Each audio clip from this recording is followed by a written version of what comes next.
Warning, the following is not a scripted video, it is a Let's Play First Impressions video about Wizardry Empire II. So if that's not the thing that you're interested in, I understand. Also, I have to warn you that the following contains an excessive amount of keyboard clicking, mouse clicking, accidental mic tapping, and other auditory unpleasantness that some people may find drives them crazy, so just beware of that before listening to this. Hello everyone, my name is Michael, and this is Wizardry Empire II, Legacy of the Princess. The Wizardry series is an ancient one, going back to the oldest days of computer role-playing in the early 1980s. I guess technically it began in the late 70s, but still, it was right around there where the first Wizardry game came out, and it has been one of the most influential pieces of role-playing history that there's ever been. There's almost no way to have role-playing games in the way that they are now without Wizardry. They massively influenced both Japanese and Western role-playing games.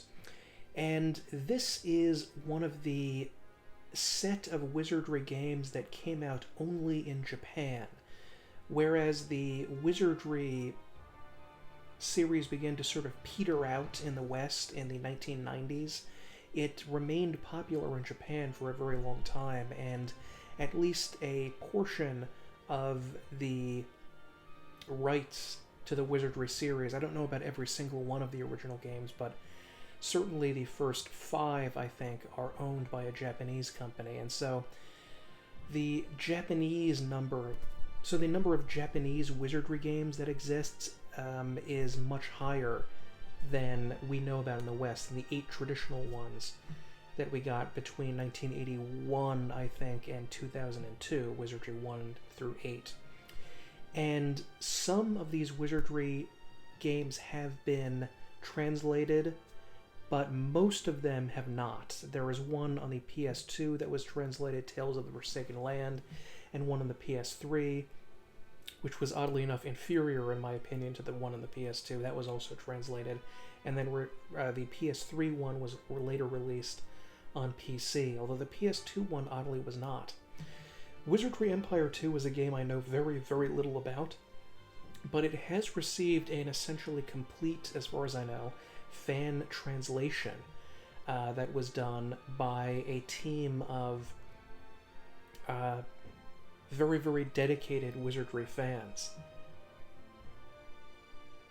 I don't know what a recrungent finally was, but whatever. It's obviously there's going to be some mistakes here and there throughout it, but ultimately with a Wizardry game, this isn't like playing Baldur's Gate or something where I need to know everything about all of the different the plot-related elements. It's mainly based on the combat. As long as that's translated, that's really all the issue. That's really all that's at issue. I was looking this game up before I was going to play it to see if there were any Let's Plays of it online in English, and I really could not find any. Maybe there are more out there, but I was not able to discover them. So I thought that I would record my first couple of hours of playthrough here and just see what's going on. I'm not too worried about not being able to understand anything at the start, because really I know the Wizardry series backwards and forwards, so that's really all that I'm concerned about, to be honest. And getting this working, by the way, was a process, and the people that released the patch were obviously people that were very, very skilled in doing so, and kind of expected the person doing the patching to know how to do it already, and I'm not really skilled in all that, and even the README file was very unenlightening, and I had to eventually download some sort of old Windows program that is discontinued, that was once used back in the day to get Windows XP functionality or something in order to load this. So whether this works or not, I don't know. I haven't done anything except look at the title screen and the configuration setting here. I do know that there's something that the README file quite handily mentioned, was that you need to go into the configuration and click English, or Ingly as it says here, in order to get this to work. So I'm going to do that, and then I'm going to click on this, and we're going to start this for the very first time and see what's going on. New game. Since I don't know what that is, I'm going to say no. I don't know what the heck that is. I don't know why this returned to the... Okay, there we go. I just need to click it rather than hit enter. 10 years ago, because of the Emperor's misdeeds, the confusion... oh, this is going fast.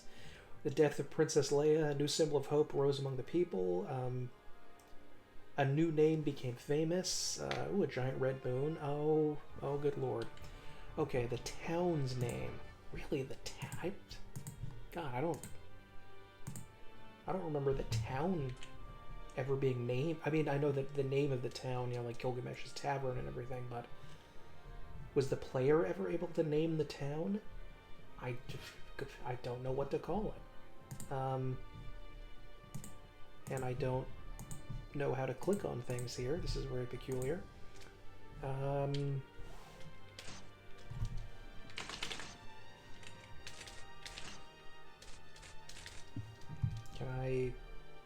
I'm trying to type this in, but it's not easy. S... Crap. Oh boy. You know, I'm going to name the town A and just go with that. And now another calamity befell us. A... ... 4 dots. Organize your party here. Okay. Let's see. Heal and revive members. Audience with the Lord. Member / training / services. Okay. I assume this is party creation here. Add. Can I... For some reason, the enter button is like the cancel button. For some reason. Okay. So there are the pre-made characters here. So that's interesting. I did not mean to do that. So enter is cancel. Okay. Examine. Reorder. Maybe I need to go to the inn. Actually, no, I shouldn't have to go to the inn, do I? Or maybe here I create characters. There we go. Character creation. Okay, so I'm going to leave a link here if people want to skip the character creation process, but I love the character creation process, so I don't want... You know, I actually enjoy this part of the experience, but, oh god, for some reason the letters are not working out for me here. Like, I can't exactly type. Like, I'm trying to type here, and it's not quite working. Alright, well, there's a rename option, which is always so useful, that you can rename characters and even redo the portraits in some of the Wizardry games. I hate being locked in to one. Okay, it's kind of letting me choose... No.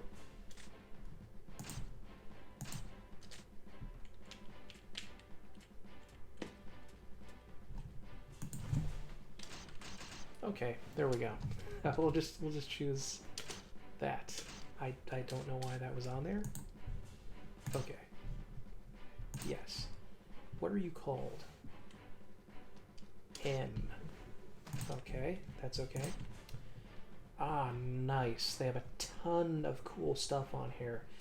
I noticed, by the way, at the beginning of this that the group... I'm not sure. I'm going to check if this is the developer or the publisher, but Starfish was the name of the company that came up at the start of this, and they're also the people who did the Elman Age games, which are Wizardry-esque games. They're Wizardry in all but name, so I assume that this is going to be similar to that. Werebeast. You can be some sort of werewolf type creature. I would prefer if you can be a cat person, like in like a Felper, but you know, whatever. Half elf. Ooh, and devilish. Okay. Oh, and they give suitable jobs. That's neat. Dwarf. Okay, I'll be a dwarf. The dwarves are actually my favorite fantasy race. That's what I like to go with. And forbidden jobs for good. Ninjas, thief, archer, and Valkyrie. Loves justice. Forbidden jobs, priest, lord. Okay. Okay, well, you know, this is just tentative, but I'll do some... Ooh, I got a lot of good... Oh, you know, it occurs to me that I don't know the particulars about what I would need to be a lord in this game, and it tends to be very confusing what you actually need to do that. So I would prefer to maybe do something to spec him into a lord later on, but okay. Job abbreviation.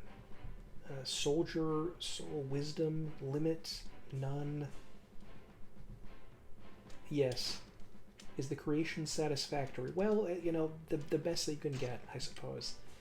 I hope that when I did this, it said I had to preload, what was that called? Windows I forget what, I'll put it on the screen here. Windows something before patching it, but I'm not sure if I did that quite correctly, so. Okay, this one, let's see if I can get a name. Pyra. This is from an old JRPG from the 90s, but it's a name I often use for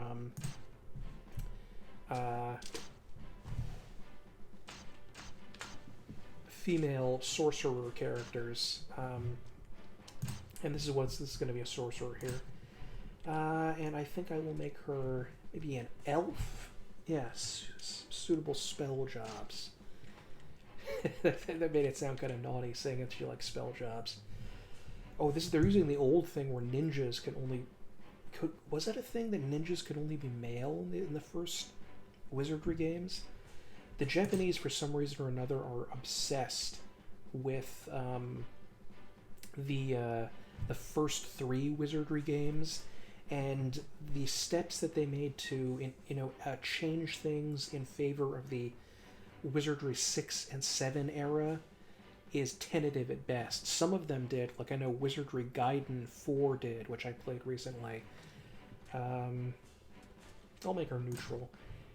So I'm not 100% certain if the Japanese have the rights to the 6 and 7 ones. That might still be owned, maybe even by D.W. Bradley himself, but I might be wrong about that. It'd be kind of cool if it was, though. Oh, we can get a good bonus here. I wonder if I wonder if I could reload. Oh, well, okay. Yes.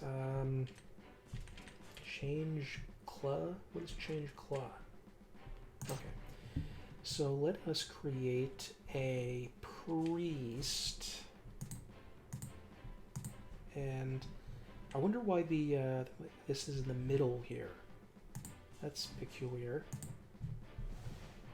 But I think we're going to need a priest, and I think I will name her Clara. I've used this name quite a bit for female priest characters in RPGs, and the weird origin of this name, Clara. I know no one's interested in this, but it's actually from Esclarmonde de Foix, who is a female Cathar religious figure who has sort of a mystic kind of reputation, and I nickname her Clara, but I'm not going to write out Esclarmonde there. I think her name might have been related to esclarme, the sort of the Spanish and Portuguese word for to know, but I'm not exactly certain about that. Same thing. Name and nickname are the same thing. Okay, and I think I will make her a Humi female, and good, and let's pop all that piety up. Come on, there we go. There we go. Not very good stats, but, you know. Yes, creation is satisfactory. So I think we're going to need some sort of devious trickster. Trickster type character, and I think maybe a hobbit. So what about a devilish? Oh no, devilish are not good for thieves. That's odd. Okay, you'd think they'd be good thieves, but what about hobbits? Oh, hobbits are good for thiefies. There we go. I guess I'll make him male, I guess. Alright, can he be a thief? Okay, forbidden jobs. Because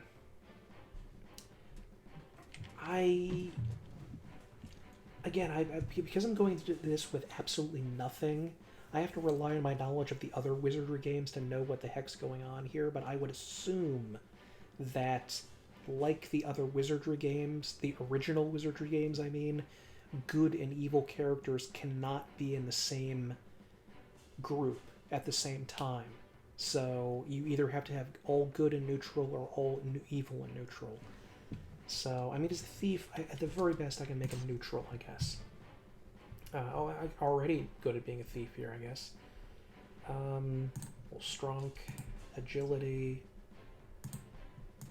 let some vitality. There we go. Okay, so we're going as a thief. Yes. So I guess we should have another fighter card. There we go.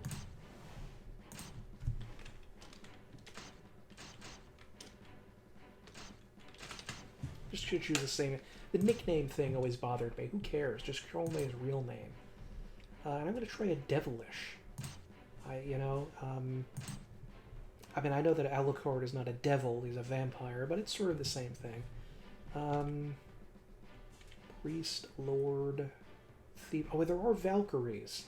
So that means that there must be some later influence of the Wizardry series.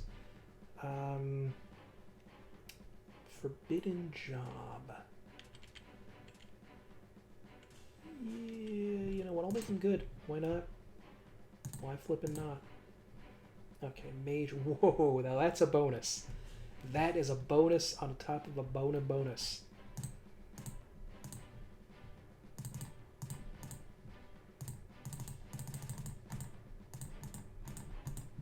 In fact, I may just pop out and check to see what score I need to be a lord in Wizardry.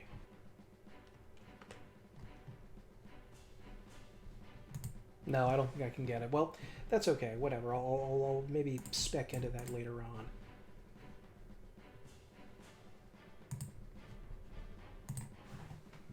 Maybe it has the same as the Elman Age Gothic one. All right, whatever. We'll just be a fighter, but a pretty darn good fighter. Okay, so I have 2 fighters.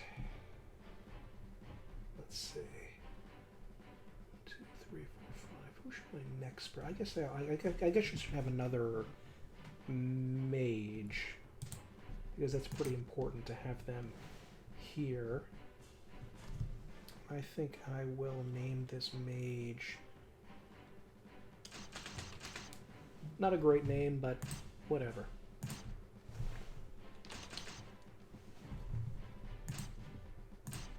And I think they will be... Ooh, a fairy? No, for a fairy. Good. Intelligence wasn't that good, was it? Okay. And there we go. Reorder. Change class. Okay. Examine. Okay. We can just right click to go back to. I don't need the space bar here. Audience with the Lord. Organize the party. Here we go. And let's get my guys out here. M. Probably gonna change that name soon. Alucard. Loki. Low-key enjoying this game. Am I right? I'm sorry. I'm sorry for saying that. Okay. So I'm assuming that if the nuances of this game are generally what I would expect, then I'm going to have an okay party, at least here. Good afternoon. So, you're adventurers. Ever since the castle got noisy, we have been swamped by adventurers. Well, you're getting business, I mean. Lots of good men coming in. Kiahaha. Was her name Kiaha, or is she laughing there? I can't tell. Okay, are they naked? Are they naked? I can't tell. They might be naked. The Wizardry games, for some reason or another, just absolutely love starting your characters off nude. And they were nude.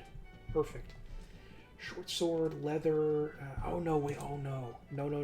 Did I do something wrong? Oh, God. Good Lord. What I'm upset about here is if you take a look at gold on this side, yeah, something very unfortunate about these games is that for some reason or another, you do get gold with your starting characters on these games. Unfortunately, you get it from the pre-made party. So let me just take a look at the pre-made party and see if they have gold. Okay. Examine. They do have gold.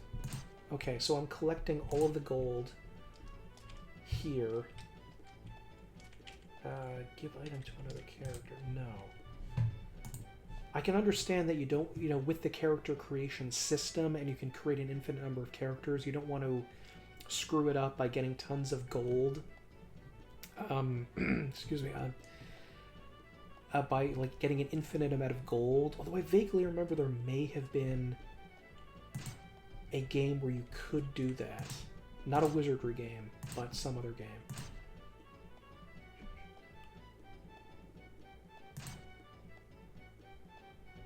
Chosen item was exchanged. Okay, transfer to you. There we go. Okay. So I think I'll be able to sell the excess stuff and just get a little bit more extra gold, I guess, at the beginning. Once again, look at the character creation. I will put a link up here, or I probably will already have done that to skip ahead from this part of the character stuff, and just if you want to see the dungeon later on. Okay. So let's see. This stuff isn't going to get me like a bajillion amount of, like a huge amount of wealth or anything at the beginning, which is fair. I shouldn't be overloaded with money at the start. That would be a big mistake. I'm wondering now really how much I could have gamed the character creation, because I just don't know what kind of a game this is, because sometimes you can go through with these games all kinds of... You can do character creation with randomized rolls over and over and over again until you get the absolute best stuff you possibly can, which is questionable. Some people don't think that that's a great idea, but I don't know. I don't necessarily mind it with a tough game like Wizardry. Okay, let's see here. What do you have? Oh, mace. I'll gladly transfer that to. The other characters start out with armor, though, now that I think about it. So if they all start out with armor and weapons, does that mean that... Okay, I can't do any more with this one character, so whatever. Let us remove everybody but the guy that has the stuff. Add in the base characters here. I'm sitting here just imagining how a modern... like a modern player who is not experienced with any of this ancient BS around character starting equipment is going to be doing this. I think just thinking it's absolutely ridiculous, and I mean it is, but the rest of the game is just so good that it's worth it to me. Let's just send some of these items to my guy. No. Transfer it to him. There we go. And transfer... now that I think about it, with all of this item transfer, I'm going to leave this in there, even though it seems like a like a waste of time. But I'm realizing now that sometimes when I replayed some of these games that were re-released on the Super Famicom, I don't think you can get any money for the starting item, so you can't overload yourself with money. And I'm sure there was somebody watching this who knew that when I said it before and realized I was going to make this huge mistake. But I'm going to go and see if I can sell the basic stuff or not. I think I can't. Shop, trade. I'm looking for these items to trade. Okay. Shop. Who will be shopping today? Will be? And can I sell this crap? Nope, I can't. Grr. Okay. Alright, well, whatever. Forget it. I'm just getting rid. I got the money. That's all I need. If you've got the money, honey, we got what you need. And go away, Siegfried. And I'll add my team. The absolute badass cool guys. Okay, and you gotta reorder them. Put the warriors up front. The thief, who can kind of sort of be up front, but not really, because it's really dangerous to do that. And let's go about arming and equipping the rest of these guys. Okay, equipment.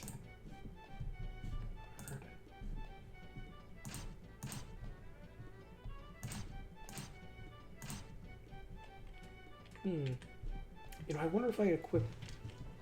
Maybe I should get the dagger from the other one. Map of magic? What is that? Staff, rope. They're just look at... I have to equip the robe. She's just standing there nude. All of these guys are. They're a bunch of perverts. Jesus, alright.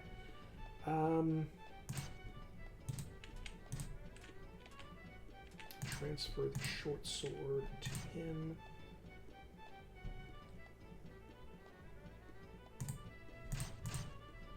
And I think I left the leather armor on someone else. Oh boy. This is what these games are like. This is what these games are like, unfortunately. Okay, yeah, add you, examine, items. I don't remember trading this out, but I guess I did. And I should put the dagger there too. If I can use it in two hands. I mean, maybe I can't, but... Short sword...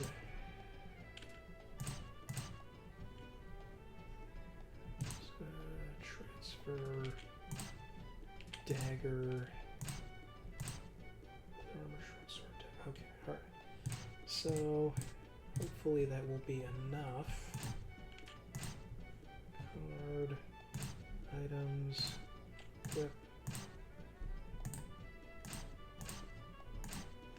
Yeah, why not dual wield? I don't know, maybe it's a bad idea or something, but whatever.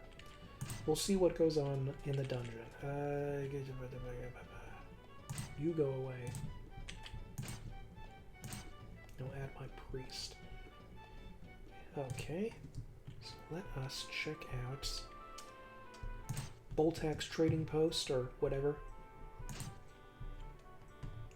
Okay, you were going to be shopping today. By... What do we have here? Oh, it's divided by different... Wow. Okay. Shield. Leather shield. I will gladly take that. I hope there is something in here that tells me if I can use this stuff.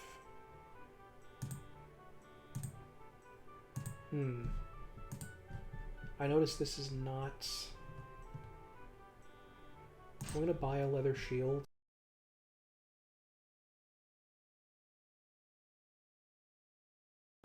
Here, and just see... I'm going to buy another leather shield and just see if I can equip it, and... Oh boy. Oh, no. I can't... I was about to say I might have to go back to the place to do this. I noticed we don't have character portraits, which is unfortunate. Let's see if she can equip this. The priest is probably the biggest deviation between D&D and Wizardry, because in D&D, even in the early days, they were poor at offense, but they were actually excellent at defense, and they could wear heavier armor and carry big shields, which was an interesting part of what they can do. Okay. Oh, she can use that. Okay. She can use the leather shield, which is nice. So I guess if it's grayed out there, that means they just can't use it. Okay. So, who else would like a shield? He also can use a leather shield. Oh, no, he can't. Or can he? No, it's not grayed out. It was just I couldn't... Oh, no, look at this. No, maybe he can't use a...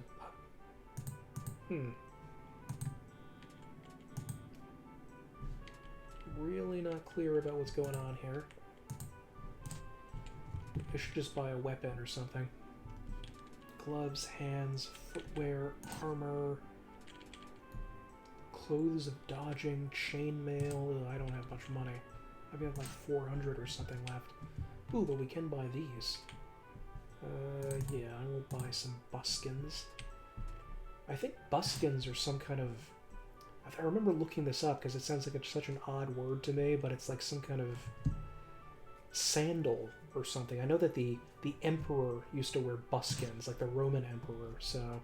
Oh, there's only one of them. Perfect. That's wonderful. Can he not wear sandals? Or is that just grayed out because he... I'm going to buy some sandals anyway. Okay. I guess this is kind of a good lesson for any game designer about a very unsexy and uninteresting part of game design, which is the UI. And the UI here, keep in mind this is not a game made in 1981. This is a game that was released in the, I think, the early 2000s. I think 2004, I want to say, is when this came out. And this is what we've got here, which is... You know, I mean, they definitely tried. I like that my character's name is M. Ike, by the way, instead of Mike. I don't know why that didn't work out there. Maybe I patched this wrong, I don't know. Okay. So we can wear sandals. I'm just noticing on the screen now, does anyone see this where it says name, class, race, age, love? What is love? Baby, don't hurt me. I don't know what love is. I wish I did know what love is. There's a percentage bonus. Oh boy. I wish I could just hop online to GameFAQs and look up what's going on here, but I have a feeling there's going to be nothing on there. Okay, continue shopping. I got a few hundred gold pieces left. I mean, people should at least be wearing shoes if we're going to go... Oh. Okay. No more shoes. Alright, gloves. Gloves are 500 gold? This better be made of silver. What do you mean 500 gold for some gloves?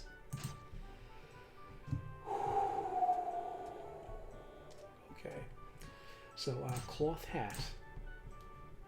And I can buy a couple of cloth hats. So maybe I can buy cloth hats for everybody. And it does give me -1 AC, so, you know, that's something. I wonder if we're actually changing clothes, like, right here. Like, just getting naked. You know, I made fun of from a UI perspective, going back to the tavern to change clothes. But now that I think about it, it kind of makes sense that we would do that, wouldn't it? Okay. This UI, man, I'm struggling with it. I'm still wondering, where's my love? Why is this game not giving me any love? Maybe everybody can wear leather hats. I'm also just now beginning to become a bit paranoid about how saving works, because I noticed that I could, you know, if I hit escape and it says I could quit with saving or quit without saving, but does that mean that I am not saving in the tavern and I have to save here? I'm not 100% sure about what's going on, but I guess I'll figure it out somehow. Didn't I give him a leather hat? Oh no, I gave her a leather hat. Can't equip this. Nope. Okay, her hat to you. Okay. Low-key items. I'm getting low-key confused here. Am I right, gamers? I've been watching a little bit too much Twitch lately. Okay, 76. She has 76 love. That's pretty good. I don't know why my devil character has a 48, I guess. Who had the highest? Oh, my thief. My hobbit thief has 96 love. Nice. Is that like Karma from Wizardry 7? Maybe? Oh, wow. My fairy is like a natural -6 to her armor class. That's pretty good, actually. My mage, my mage is an AC of 9, which is that's not good. They're using, by the way, the I'm sure most of the people watching this know about it. They're using the old-fashioned D&D AC system, where the lower the AC you had was the better, which was part of the weird way that things were calculated in the original D&D. And only recently did they, when I say recently, it was like 20 years ago, but it feels recently to me, they changed it to where it makes more immediate sense. Oh, he doesn't have any other item. Book of Thunder. Book of D. Oh, I thought that said Book of something else. Book of Dio. Book of Ice. Red Million Feather. I feel like I saw that in one of the other Wizardry games. Okay, headwear. Cloth hat. I'll buy another cloth hat. Miscellaneous weapons. Spear and quarterstaff. Ooh, a katana. Oh, a special ninja's katana. Okay. Ooh, and I can get some. I can get a better. Just get a basic longsword. There we go. Probably should get that for my other fighter as well. Let's see here. I hope I didn't make a mistake there by just buying it without checking to see whether it could be used, because I thought. I mean, come on, he's a fighter. He should be able to use a longsword. To Alucard. It's bothering that you have to double-click that in order to get the sling cloth hat. And I like some cloth hats. Yes. Hachamaki. What's a hachamaki? Does this change every time I touch this? It does. I don't know what this is. I don't remember this being in the other games. Is it just random what I get? I'm just trading stuff. Oh, you know what? I can't believe this, but I went back on... I cannot believe this, but I think it might actually be useful, now that I think about it, to go back and get the random items that the starting characters had, because now I might be able to trade them for something. Okay. Okay, fine. That's fine. That's fine. I'm seething inside, but I'm saying it's fine. Whatever. Okay. Now, can you wear a cloth hat? Priest. Please say yes. You're, there you go. Okay, good. My other mage could not wear the cloth hat, but she was also a fairy, and that might be why she can't wear it? I'm not 100% certain about that. Okay, I get to examine you.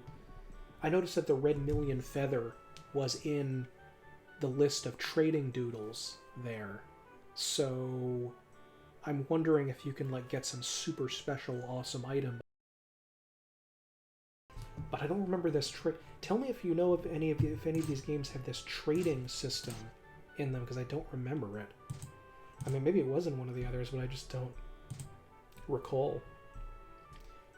I'm just now looking at the background of this here. I was too focused on the letters and numbers to look at it, but this is a nice little place back here. It's a static sprite, but that doesn't bother me. I like this little guy.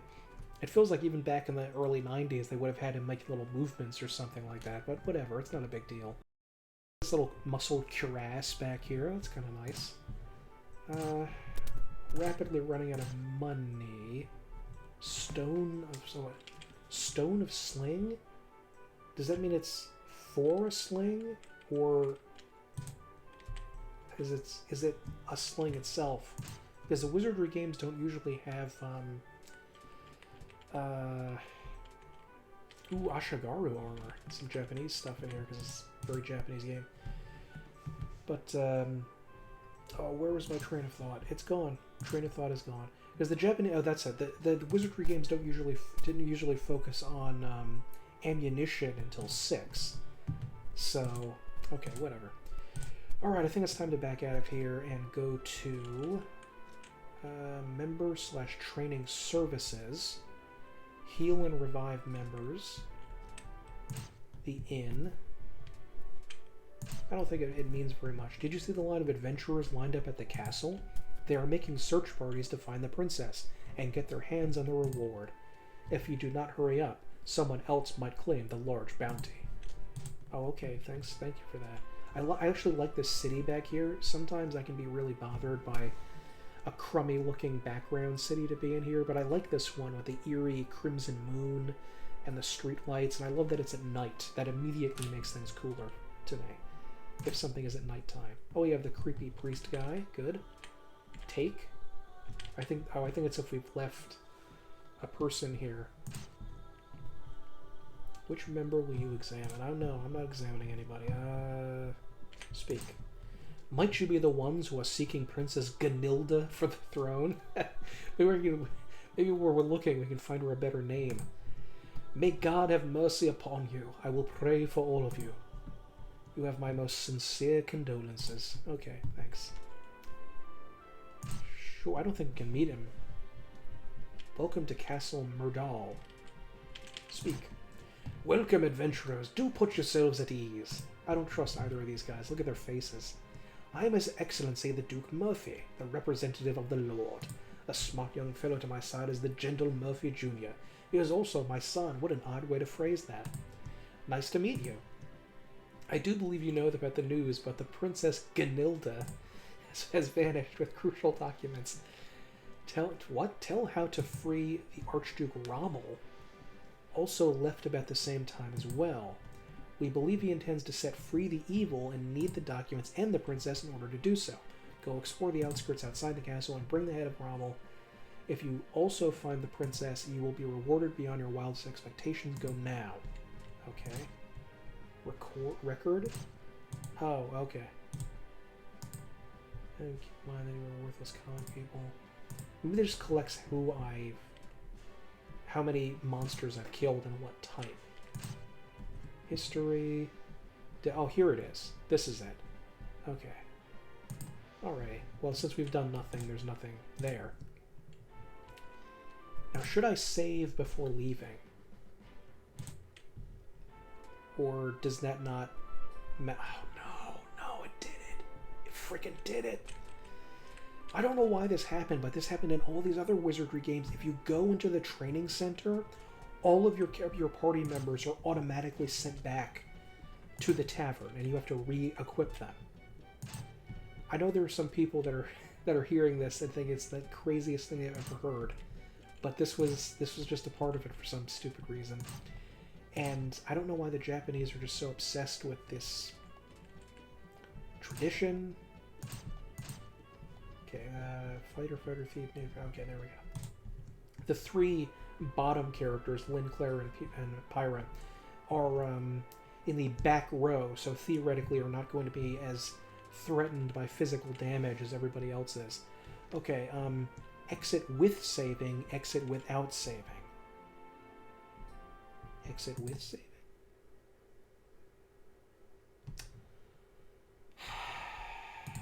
Jesus Christ. It kicked me out. The game quit to DOS when I left. I cannot believe that is still done. It's like this. They've learned nothing from like 1990. Okay, maybe I shouldn't have bothered saving there, but whatever. It's not a big deal. But they literally they kicked me back to DOS when it wasn't like exiting the game to the main menu that you might expect with a modern game. It was I do like looking back on these kinds of things, as annoying as they are, just to see how incredible modern UI has become compared to what it was and how frustrating and difficult it was. But let's finally head out. Ooh, look at this owl. He's cute. Away party. No, I don't have an away party. Oh, I can save the game here? I'm curious about what some of these things mean, but I'm just going to go to the dungeon. Oh, there's various dungeons, just like in the just like in Element Age and the PlayStation 3 Wizardry game.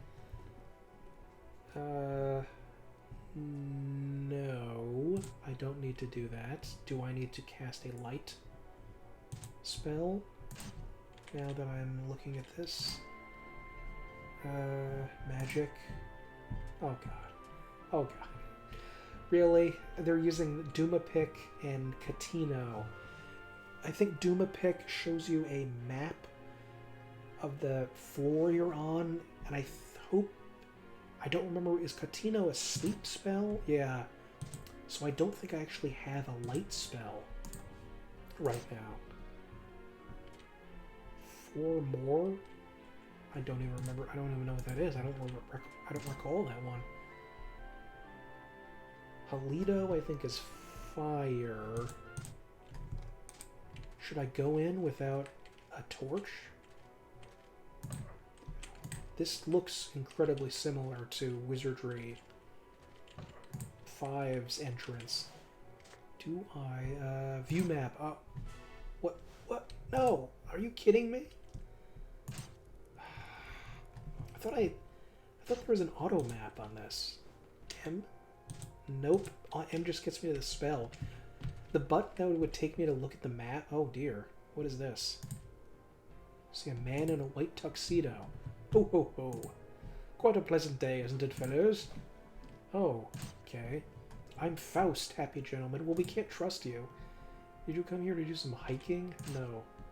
That's nice. So, the current fad is to find the princess. Yes. Ma, you seem to be dancing to the new fads. Dancing keeps you having fun until you die. What an odd thing to say, sir.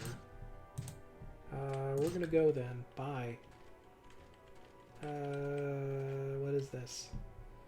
Grotto N7 side entrance. When using the side door, show your social standing and say the passcode.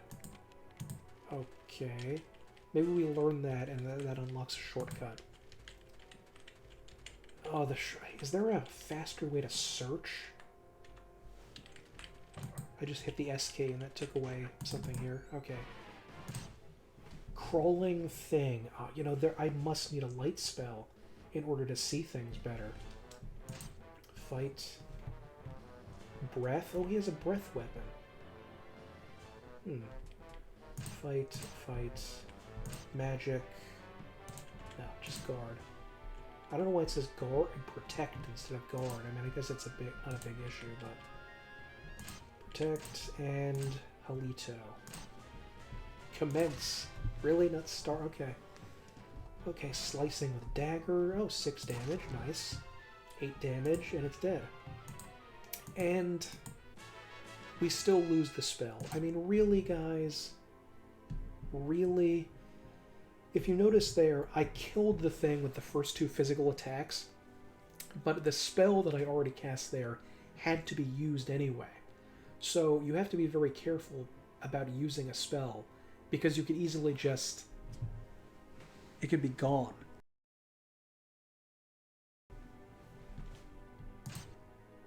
Okay, yeah. Cobra's Curse. I assume that means poison.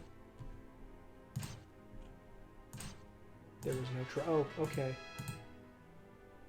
Oh, good. We got 1 gold coin. 1 shiny gold nickel. I mean... okay, that's fine. Okay, Flying Eyes. Fight. Protect.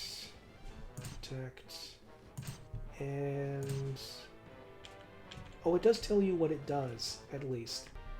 When you were telling you... at the very least, that's giving me something here. Slices with dagger, 7 damage. There we go, Halito. 44 damage. calls for allies. They're showing up. Could not damage. Plus Alucard at Flying Eye? What does that mean? Okay, let's try to attack again. Catino, we can try to put them to sleep. Now what does this do? -3 AC to an ally. Okay, well I can try that. There we go. And we will try Lito again. Eviscerates with dagger. I love these little the different words they use for the attacks there, like eviscerates, or I think in the Wasteland games, I think I had my favorite ones where it's like brutalized or crushes or something. Could not damage? These guys are immune to physical damage? Tries to grapple, put them to sleep. Oh no, look, he did physical damage and he hit them. They are all asleep. So that's something at the very least.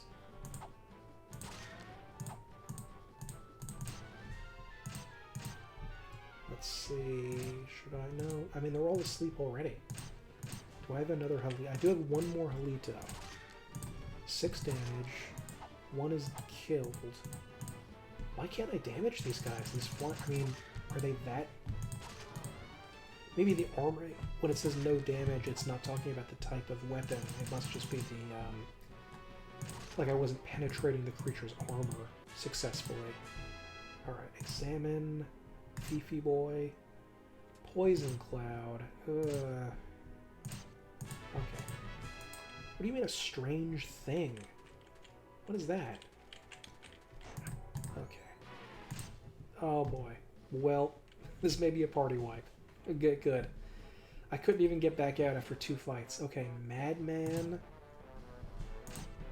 Yeah. Oh no, I'm breathe on the Madman. I might as well use that if I'm close to dying.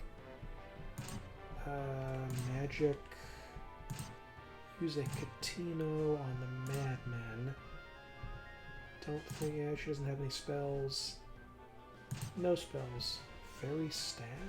I wonder if I can use that to put people to sleep, like in other games. Nope, nothing happened. Okay, whatever. Stop calling for help, you pricks. Just fight like you are. No effect on Madman. Allies arrive. Okay, they're not doing a huge amount of damage at the very least, but really in bad shape here. This does emulate the absolute savage brutality of combat in the old D&D days back in Dungeons & Dragons 2nd edition, where at the very start of the game, you got virtually nothing in terms of damaging spells. If you were playing as a spellcaster, you were just a pathetic, useless weakling. Right? Oh, really? Really? I'll try... no. Oh, I can hide. I'll try that. But we got hardly any spells. You know, we could use like a couple and then it's out immediately. Okay, 6 damage. Could do no damage. Stomps down. Oh, like a red slime? Jeez, these guys are way too liberal with the calling of allies. They can make battles incredibly difficult. Okay, one of the crawling things is defeated. Stop calling allies. They keep doing it every round. That should really be something a monster should be able to do one round. That's it. You don't get to do it every round, chum. Okay, crawling thing defeated. Guarding. Ooh. I hope that red slime does not poison people. Okay. She does have one of the characters. Oh no, the red slime is defeated quickly. I thought that was going to be really dangerous. I was going to poison or something. Stop, everyone and your mother, stop calling allies. This is ridiculous. And this is pretty much the visual experience that you're going to get with some of these older games.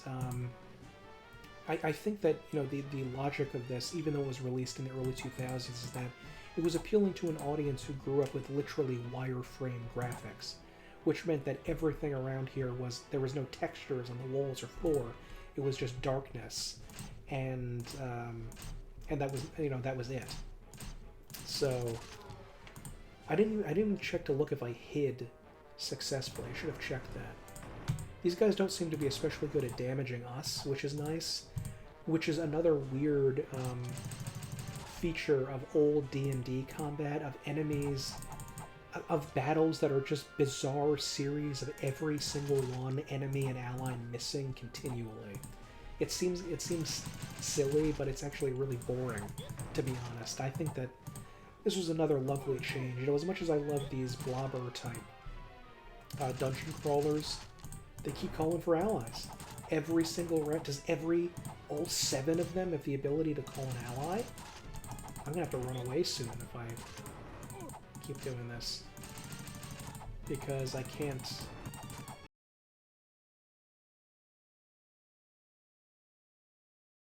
I do like that it allows you to click through this very quickly. Could not do damage, could not do damage. Jeez. There are 8 of them. They started out with 4. They've doubled their numbers. I'm not going to be able to kill them quickly enough to...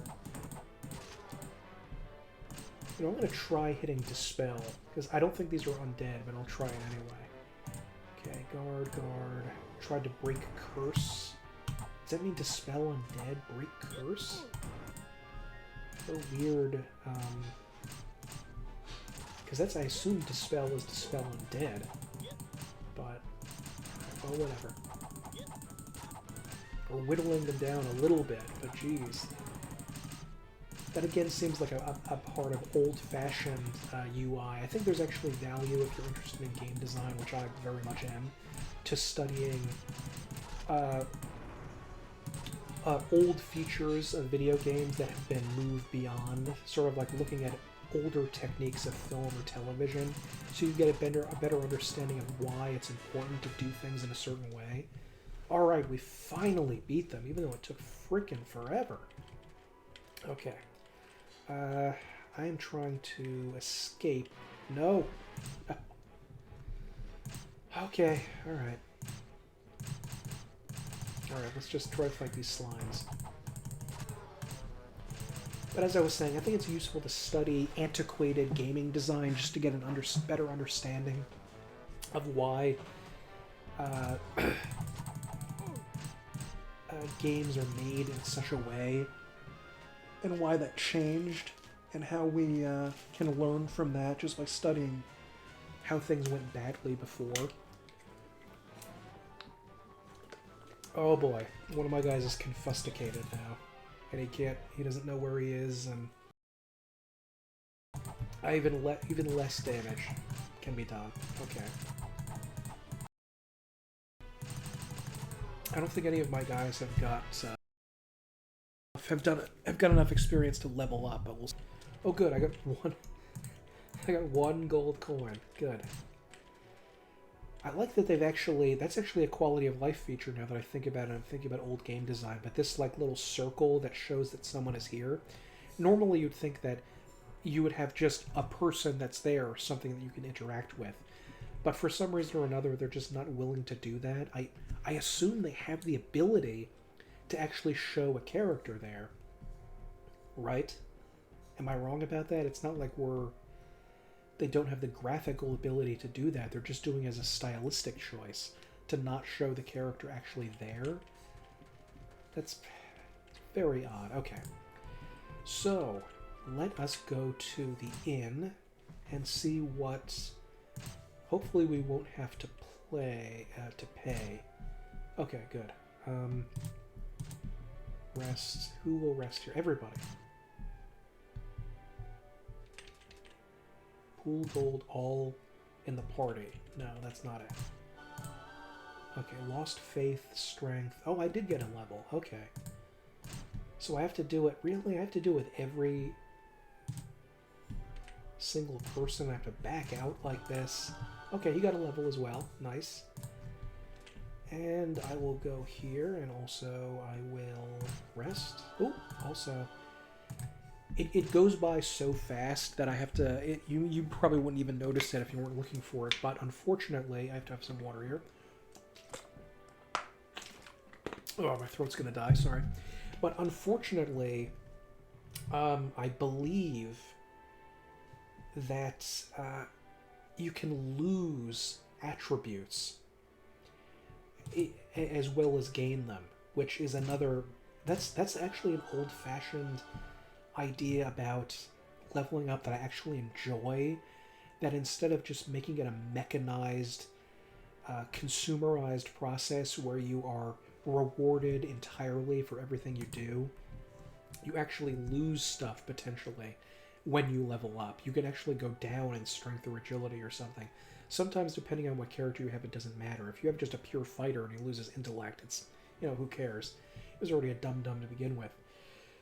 But sometimes it can be really, really annoying, and if I wasn't recording this, I would be scrupulously writing down and looking at every single thing that I leveled up or leveled down in, just to make certain that I got the correct attribute point to go up in order to continue on to the chosen class that I want, which can end up being very, very frustrating. And as much as I enjoy the positive negative type thing that you can get, I actually I don't like the fact that certain classes are restricted to randomly received attributes. So I think if they mix that style together a little bit, like if you can gain or lose attributes, but it just made your character more or less effective. It didn't block you off from choosing a class. My mage here, by the way, she got 1 hit point. That was another thing that was surprisingly common back in old D&D days. You could have a character... You can start out with a mage that had literally 1 hit point. That was possible. It should never have been possible, but it was possible. That means literally like if a kobold farted on you, you were dead. There's nothing else. Okay, maybe everybody got a level up. I assume they all have different level up speeds based on their class, but gained P strength. I think it's supposed to be strength. Ooh, 7 hit points for my priest. Nice. Now that's actually really good. Come on, mage. She's a fairy, so she's hard to hit anyway, but still. 1 HP. Straight up 1 HP. When I was playing, I played over this past summer Wizardry Gaiden 4 on the Super Famicom, which also had a fan translation. And when I was playing that game, I was constantly save scumming back and forth in order to get the best possible score when I was leveling up, which is, arguably not necessarily the best thing in the world. Some people say you need to do it, others that you don't.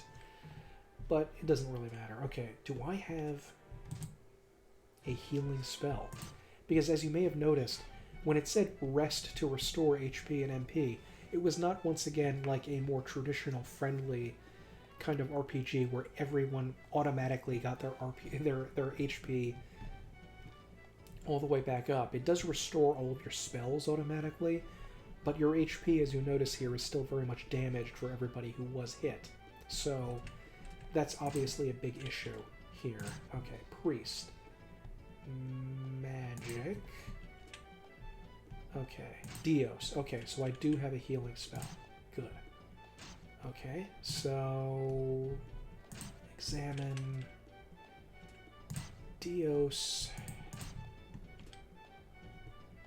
And I can get... Ooh, I want to level you. And I have 1 more Dios. And I'm going to go for my Fifi boy. There we go. Okay, now let us go to Boltax Trading Post. I assume that's what that says. I mean, maybe it doesn't, but that Boltax Trading Post was the name of the trader in the original game. So let's see if I can buy some chainmail. Oh, crap. That's right. I had a bunch of stuff that was unidentified. Oh boy, I'm afraid to even check how much it costs to identify stuff in this game. Okay, I can get some chainmail. Nice. I will buy that, sir. All right, I guess I'll look. What do I?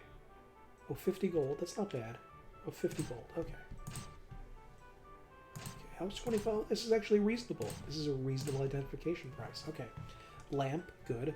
Ooh, Potion of Dio, so I get a little healing there. That's nice. Clothes of Fairy. I already have one of those. Well, hold on. Let me check the trade thing. Hachimaki. Do I have a Hachimaki? No, I don't think I do. Right? Does he? Oh, perfect. Okay, I did not mean to exit there. This trading thing is going to take a while to figure out. Okay, cloth hat. Sandals. Okay. Leather shield, robe. Can I just keep clicking on this infinitely to see if I get something good? I mean, I guess I can. Staff, flame rod, full plate. Like what? Like I could theoretically turn in some buskins and get full plate in exchange. Maybe I can. I don't know. That's interesting. Okay. Put on that chainmail. Okay. Equip chainmail. Let me just see what priests in this game. Oh, they can wear leather armor at least. That's something good. I think in Wizardry 8 was the first one where I don't even think they could wear leather armor. They were just doomed to wear robes, which is kind of sad. Okay, Clothes of Fairy I can sell, and I don't think the leather, excuse me, armor is that much of an issue. Dagger, short sword.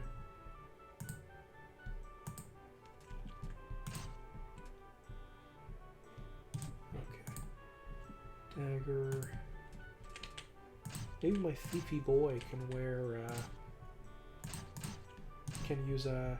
It's very traditionally thiefy to use a short sword in one hand and a dagger in another.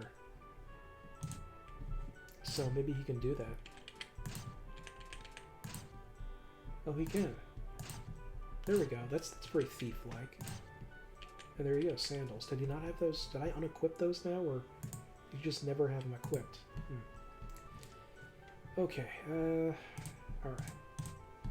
Let's go back to selling. I can sell these Clothes of Fairy. Or, wait, oh no, sell. 25 gold, that's not that much, but whatever. Leather armor. Oh no, it lets us sell the leather armor that we got in the field, I guess.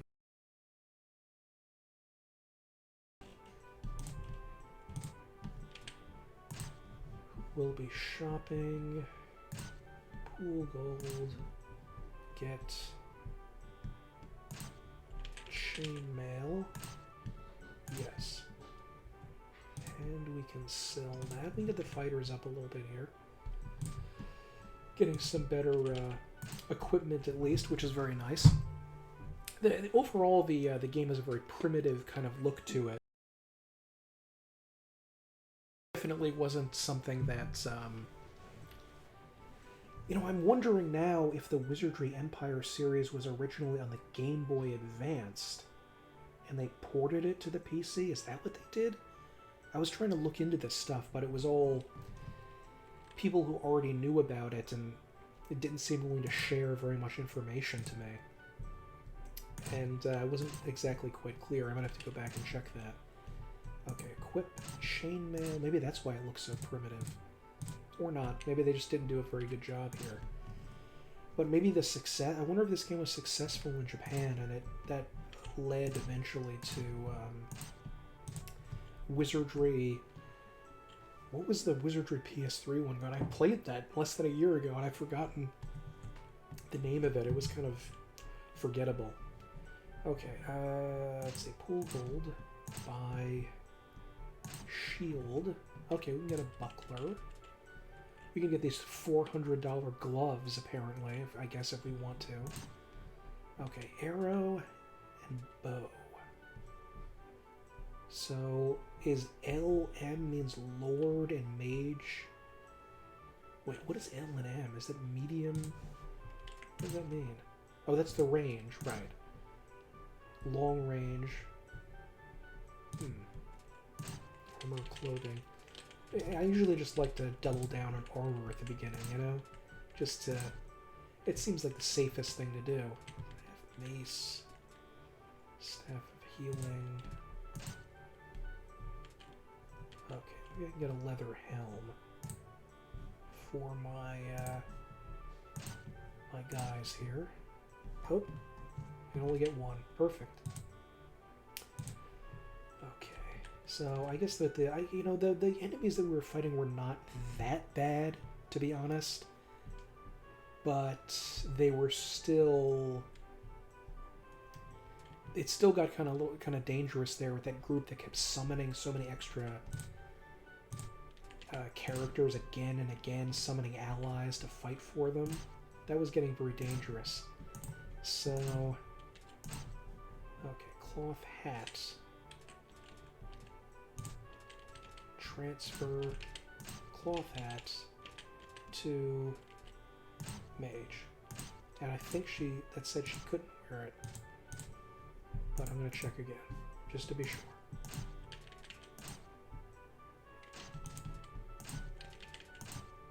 Oh no, she can wear it. I think it is just this the fairy cannot wear it. I think that was it. But my regular sized human can wear it. Okay, so she has a shield, potion, lamp, chainmail, leather shield, leather helm. Oh, he doesn't have a shield at all. I didn't know that. Wait a minute, does not seem to have a shield. Okay, well, I gotta change that. Oh yeah, because he's using the side dagger. Should I kill? I'll let him keep doing that. That's kind of, I guess that's kind of cool to have that. Oh, 500 gold, really? I'm still annoyed at that. Oh, potion of Dios. To get a little smoke ball. Maybe that helps you escape or something. Blade, knife, katana, axe, hammer, battle hammer.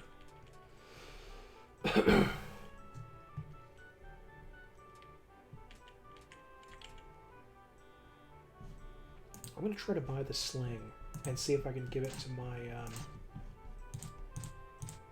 Oh, wait, no, that might just be the stone, not the actual sling itself. Take a look here. Bow missile. No. Stone of fly. Whips. Can whip... Oh, no. Whip is medium. That's not long range. Miscellaneous weapons. Blade. Other. Okay.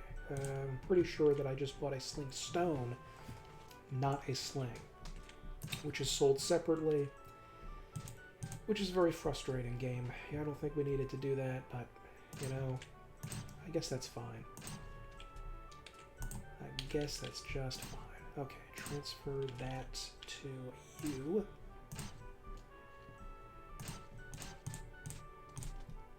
Maybe she can't even use slings. I mean, I think that even back... I know in D&D, mages can use slings. Items, equip. Select a sling. I see. Well... you know, game, you don't need to be doing this to me. Okay. So... let's see if I can... rest again, because I had my priest use her healing spells. So it really just it just creates this ridiculous feedback here where instead of just automatically healing everything, you have to go through this tedium of healing the spellcaster as healing spells over and over again. It makes sense in the dungeon to have that be limited, but here it just doesn't. Let's see if I can save without this quitting out of the game. Yes. Yeah, there we go. Okay, I will go back to the grotto. And yes, I think that is much lighter. Enemy encounter. Oh, God, these guys. Alright. I just rely entirely on physical damage if I can for now. 5 damage? How are these flying eyes even hurting? Are they bashing me with their heads? Eviscerates with dagger. Okay, my main guy took a lot of damage, and he has chainmail and everything. Jeez, he was at full health, and he's almost halved. Okay, I think I'm gonna have to actually... Okay, I'll try to add some... Get some health there, and... I can't. Even these flying eyes are brutal. Okay, speaks Alita. Okay, 42 damage. Good. That's some good damage. Healing. What? No, it's... I accidentally healed the wrong... I swear I did not heal the wrong... Don't do this to me, game. I healed the wrong character. Oh, Lord. Okay, magic... Dios. It did. It automatically rested on the second character instead of the first one. That's bizarre. Okay, defeated the flying eyes. Alucard heals. Oh, 200 gold coins. That's nice. And what did it do? It healed the wrong guy again. It did it again. Dios. There we go. I don't know why it was... I also want to show you what the map looks like. Here, take a look at this. Yeah, back in the day, having a map... The games were so brutally hardcore that you didn't just have the ubiquitous auto map nowadays. You actually had to cast a spell, of which you had a limited quantity of, in order just to look at the map.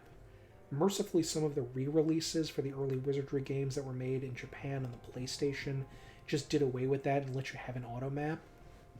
But, yeah, this is really frustrating. It's... Well, it's kind of ridiculous, but whatever. We're still gonna plunge on here.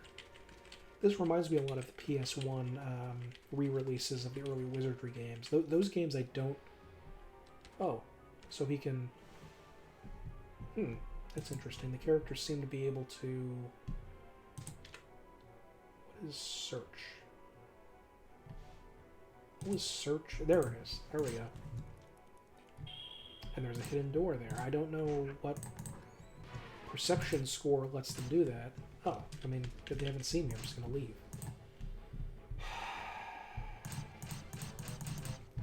Once again, the brutality there. It said the enemy did not notice me, but I can't escape.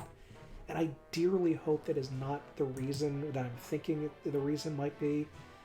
It's possible that I can't actually escape, because when it says flee, it doesn't just mean like a general sense of running away to get you out of that battle, and it's just sort of with a wink and a nod to realism. It's meant to literally mean that you're moving backward on the map, and it will take you to a point behind where you are on the map. And if there's a wall there, or if there's a door which you can't open without facing it and not being in combat, you simply can't do anything. I hope that's not it, but I think it is. Okay, examine Cobra's Curse. Rock Trap. Well, which one do you think it is, you prick? Alright, I'll try Rock Trap. Trap disarm, okay. A stone and a sword. And a gold coin. Oh, wait a minute.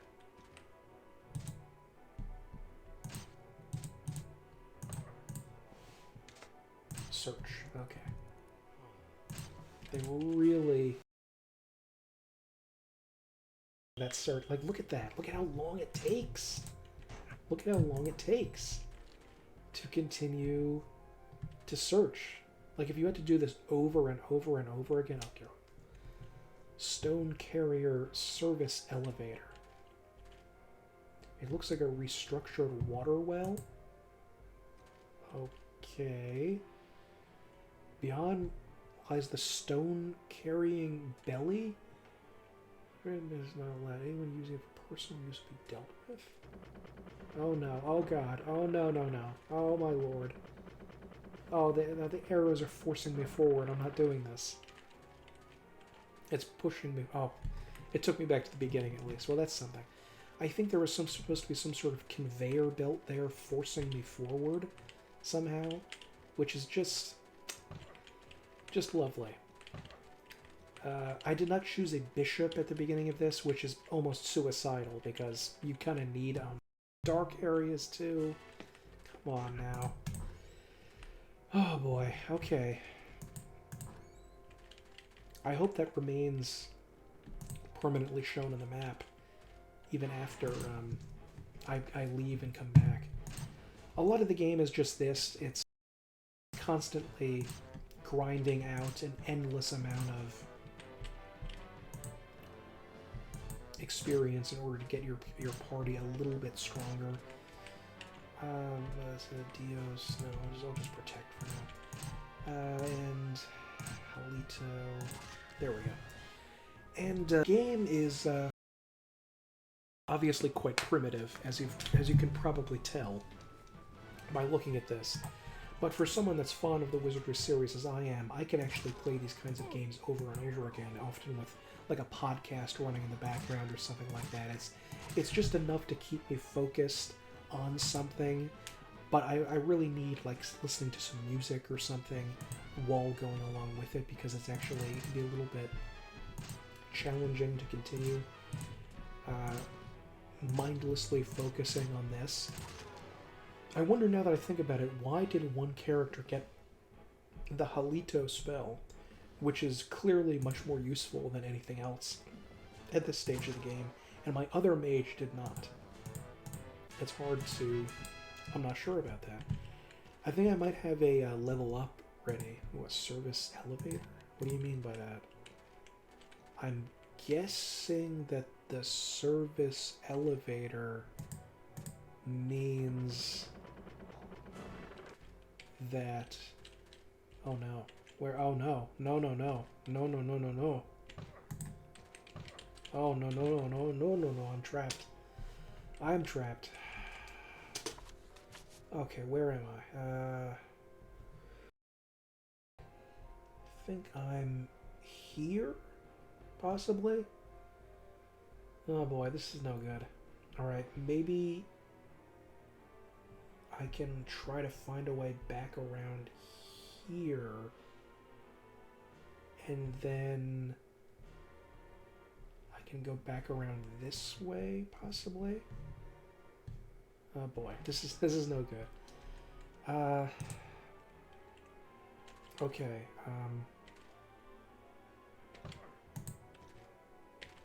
the darkness areas are not necessarily the most thrilling, but you see oh no, oh no, no, no. Normally I think I would say no, but because I'm showing this to people, yeah, I will show this. Thief. No effect. Okay. Time to go. Okay, the fact that I somehow survived that is nothing short of miraculous.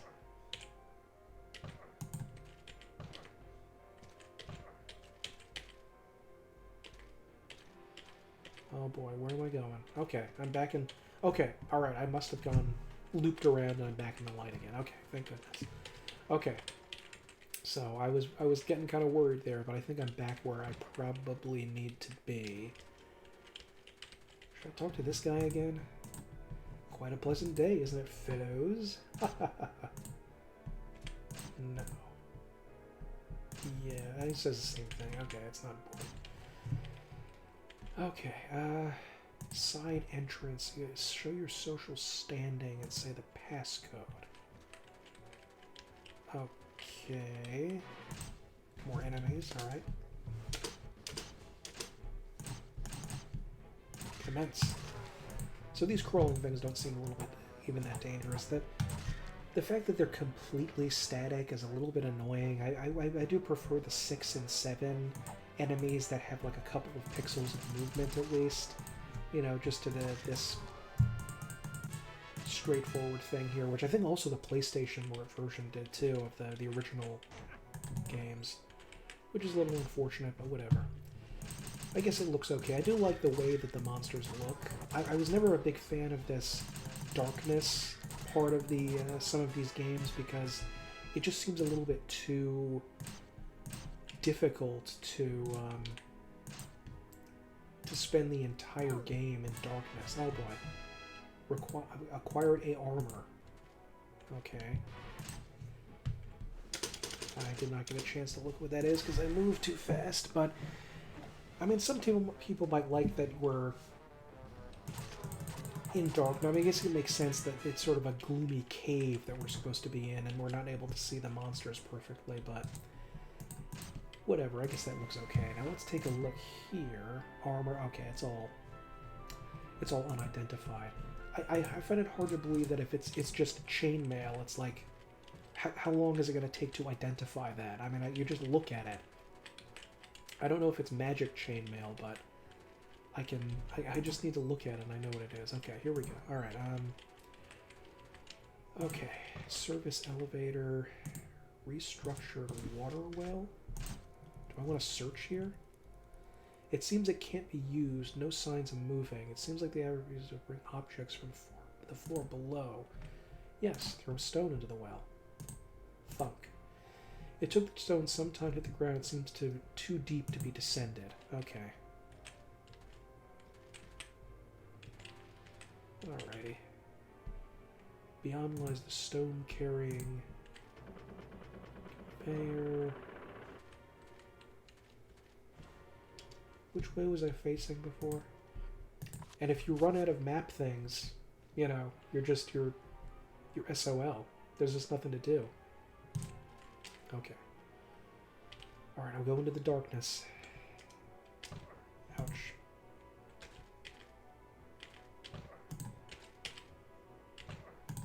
I was never thrilled about the completely dark areas myself in these games. They always felt too complicated for me to figure out. Maybe some other people like them, but not. Oh dear sweet lord, what is that? Ugh, oh god, look at that face. He's wearing like a Freddy Krueger colored sweater. Hey, hello y'all. I'm the famous Geats Face Mondo? If y'all can find a magnificent answer to my question, I'll lie a passage beyond. What do I get if I lose? What fits the criteria here? Excuse me? Oh dear sweet lord. What do you go for? Brain liver. Isn't in, steel trap, state of open, do you brain, isn't in, box, capital, locked, go for, and liver. Oh my god.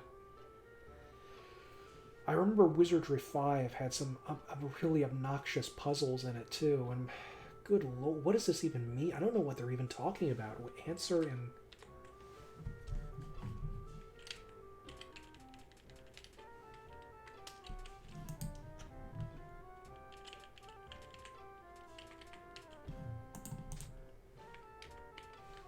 I can't even type. I don't know how to answer this. Like, I physically don't know how it's possible.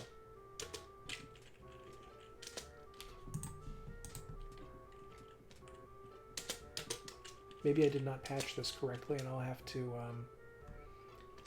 enter in... I can't even get out of the screen. Heck. Type click.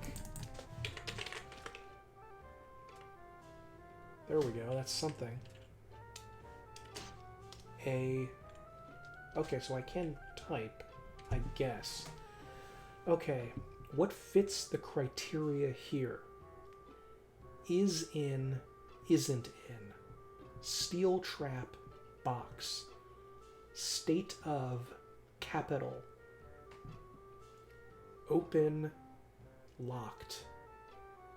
Do you go for brain, liver? I don't have the tiniest hint of how I'm supposed to respond. Like, this is the most complicated. Like, I can't be wrong because I cannot get this. Do you brain, liver? Open, locked. Fits the criteria here. Is in. Oh, I think that's what's doing it, because space is the command, is the enter button, it's not letting me skip? How do I have a space then? I will hit brain, because I have no idea what this is about. Yes. Despite your wrong answer, here's your reward for trying. The party takes some damage. Well, how am I supposed to respond? Maybe this game is unplayable. What does that even mean? Oh, good. And one of my characters is dead. Lovely. I have no idea what they were even talking about. Criteria? Is it like an SAT thing where it's like there are two rows and what is similar between each of these words? Jeez, I don't even know what I'm talking about. I can't. Okay, examine my priest. Magic. Supposing I can get back to town without dying, I don't even know how much it costs to resurrect. Items. I think I have in a Dios. Yeah, potion of Dios, which I can use to heal somebody. There we go. And that's all I've got.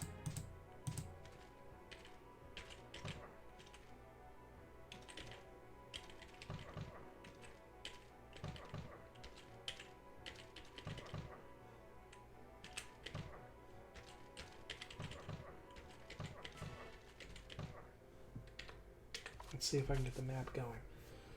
Okay. Oh, you know, the map actually came up.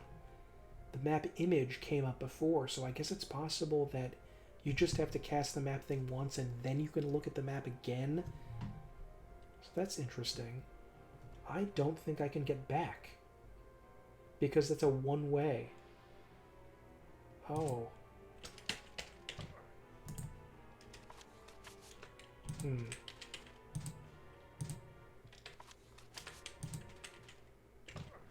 Oh dear Lord.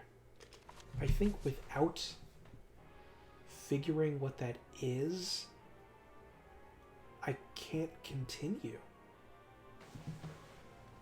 Or maybe I don't know. I don't think I can get past that. I think I am literally trapped here without any ability whatsoever to move, without knowing the answer to that puzzle, which is just lovely. Okay, I'm back in town, and as maddeningly frustrating as that is, I don't know if I could have gotten out of that situation. I looked as much as I could to try to figure out where exactly all of the, how I could have solved that puzzle, and I don't know if I even could. Because this is released only in Japan, it's not like there are a bunch of English language things out there for it. So I could not find out what to do or where to go, which is extremely frustrating. So I'm going to try a little bit another dungeon area and see what's going on. Noble's Tombs, but it may be that I can't really do anything in this dungeon just yet because the enemies are going to be way too hard. It's supposed to be for a later party that's much stronger than mine is. But it was really frustrating that I lost. Oh no. You know, I'm gonna try another one of these just to see what it's like. See what it's like. Okay. Okay.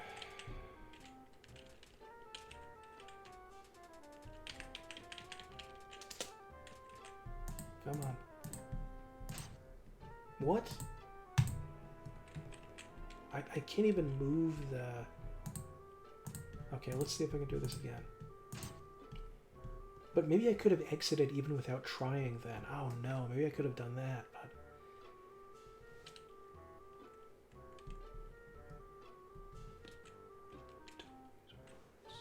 So I can... What? It's where are the numbers? Okay, there we go.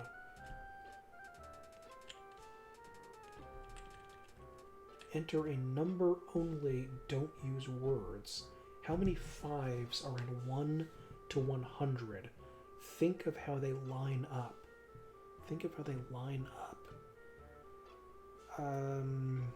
Well, let me see. I'm even worse at math problems than I am at word problems.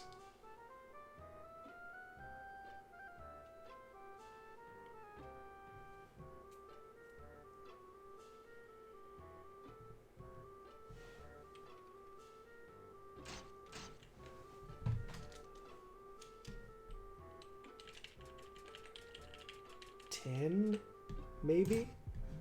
Final answer. Nope. The party and basically all dead. Wonderful. Okay, so I went out and I tried to figure out what in the heck I could do to answer that puzzle, but I could not. I had no way of answering that, and my entire party just died, and because I kept trying it again and again, I left. I'm really not good at these logic puzzles. I'm sure that there's someone out there who's like, oh, this is so obvious. These little, like, tests of reason that you can do there. I checked in another couple of areas in another one of the 3 dungeons you can access, and I saw that there were yet more of these stupid puzzles. And it seems like they are a recurring feature of the game, unfortunately. Hopefully there will not be that many of them, but there were enough to worry me. The game also crashed, unfortunately, when I tried to go back here and do some stuff. Maybe it's because I was just clicking over and over again really fast. That's possible, but maybe I'll have to look into that. I don't know if that's the game screwing up or if it's me. My priest, even though it's the back row, said that they can fight. I mean, they can click fight? Really? I didn't think that mace was had a medium range, but I guess it does. Oh, these guys say fight as well? Oh, you know, I think that if you jump, if you get the jump on the enemy, then you are allowed, everyone is allowed to do physical attacks in the first round. I think that's what happened, because they didn't actually see us. So, there we go. I checked when I reloaded this in the configuration setting, and it actually said auto map on. And I was like, well, okay, where's my auto map? I could have sworn I had it on, but I guess I apparently did not. I'm going to try to dispel the madman again, but I don't think it's really going to work. So I'm going to have to look into this a little bit more to see if I'm going to be able to figure out how to do those puzzles, because, yeah, they were really confusing me, and it's also doubly hard because of inputting on the keyboard doesn't quite work. I was warned in the README that that could happen, but I thought I did something to fix that, but maybe it did not actually work, and I have to do this again, or maybe I have to keep app locale loaded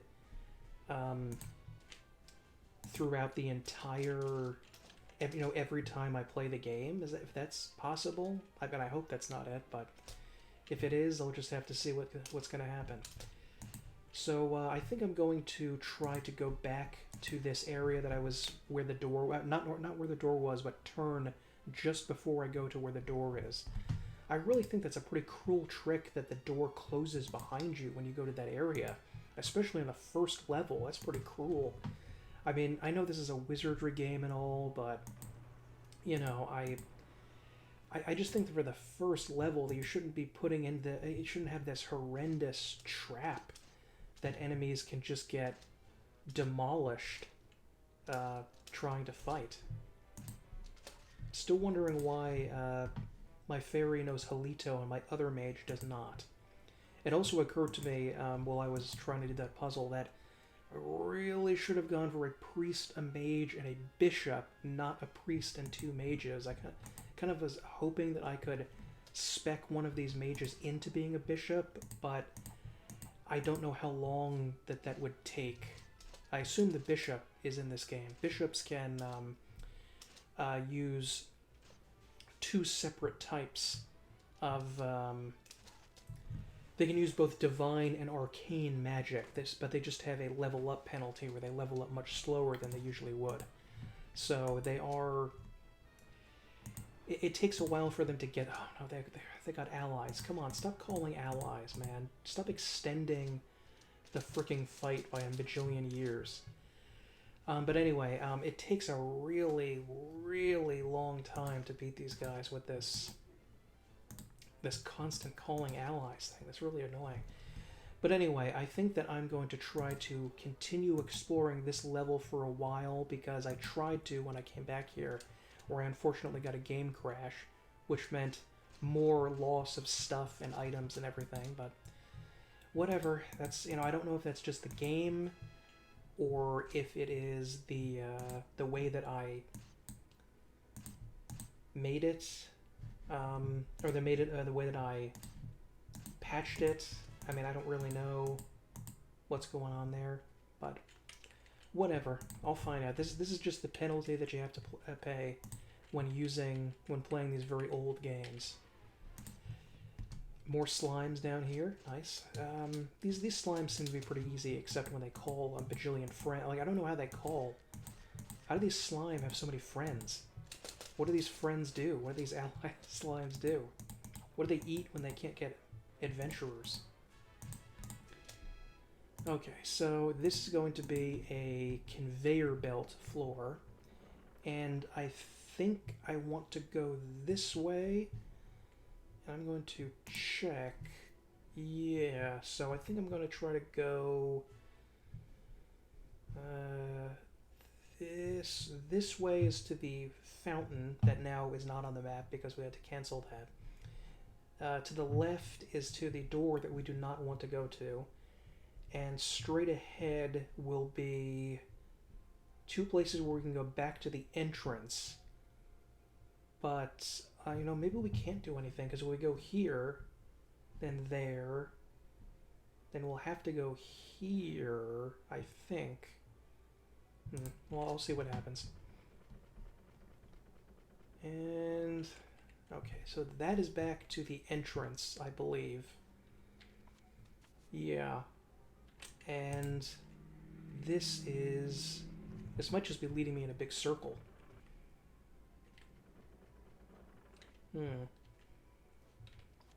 But this way... Huh. Yeah, I may not be able to do this. I'll just go end up back around here. Let's see what down here. And we can...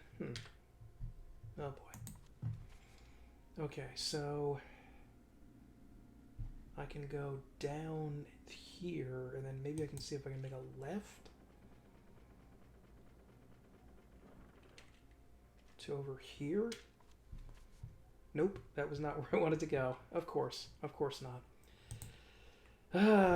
Okay. So, yeah. Alright, I'm going to try to go back here. I mean, just wandering around to get levels is useful enough. It's not like it's pointless, because you need to do an incredible amount of level grinding in these games in order to succeed. So I don't know what item I need there to get that to work, but don't have it right now. I assume that elevator is like the elevator in Wizardry 1, where you can use it sort of to get back to, you can use it to sort of travel around the various levels. Okay, and now I am here. I have multiple places to go. And I will go... Okay, this is a new area. Also conveyor belt. Do the conveyor belts absolutely need to be this early on in the game? I mean, geez, this is nuts. Okay, oh, more conveyor belts. Okay. Okay. Let's see if I can go in here. Service elevator 2. Disabled due to failure. Search.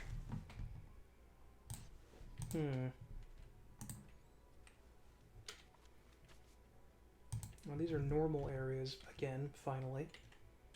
More elevators? How do I unlock? See if I can do this. Or maybe this is supposed to be for much later on in the game than here. Lockpicking has failed. I don't know if if I have a random chance and I can just keep doing this 100 times, or if I have 0 chance to get this.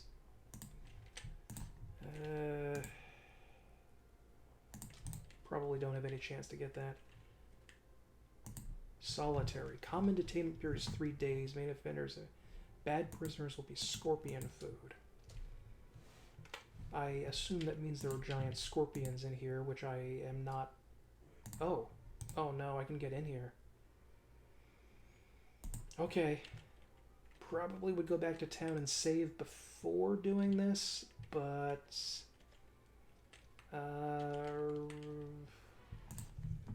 just in... Ooh. Standing mud. Okay. Magic. Weakens an ally temporary battle. Yeah. Why don't you get some of that? Magic. I could try to put mudmen to sleep. I wonder if giant mud creatures will go to sleep, but I'm really worried about getting a crash.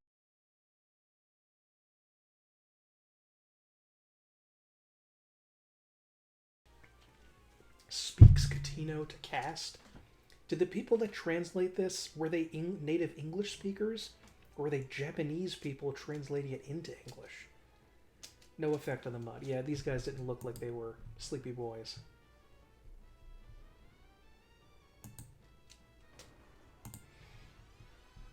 Okay.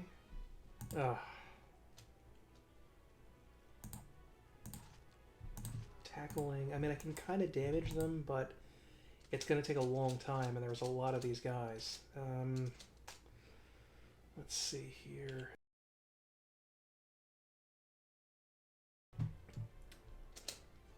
Protect.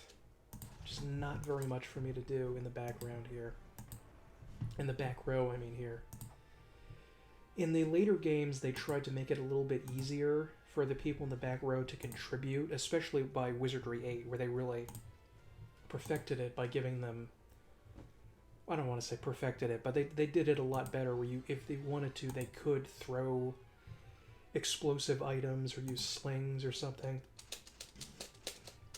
to get, you know, a little bit of something at the very least. Once again, I'm having a fight where I am not really taking a huge amount of damage, but it's also taking a long time.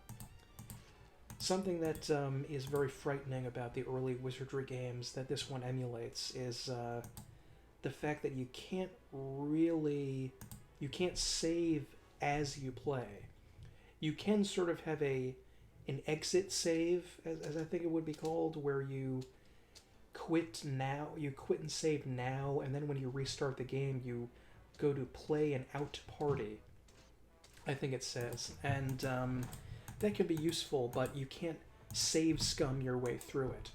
And to be perfectly honest, and I have to admit this here, I think it would be kind of better if you could choose to save scum if you wanted to. I mean, the barrier to entry to Wizardry is already pretty high, especially with these games that are just so old. But I really feel like maybe, you know, I mean, it's already so tough. Just let people save scum a little bit, you know, like with an emulator. That would just make things so much better. 6? They keep calling extra guys. This is ridiculous. Defeated. Oh, somebody might have run away. Yes, there we go. Thank God. 6 down to 2 in one round, I think. Come on, last guy. Don't let him call more people. He has more friends than we do. Okay. Can't believe these guys can hit people in the back row. Why are they able to do that? Oh, thank goodness. There seems to be no trap. Oh boy. There was no trap. Okay. Oh, I had a sword and an axe. Wait, where am I? Oh, where am I? Oh, I haven't been here before. Okay, alright. Hope I can find my way out of here. Because if I can't, you know, that's the great... Oh, no.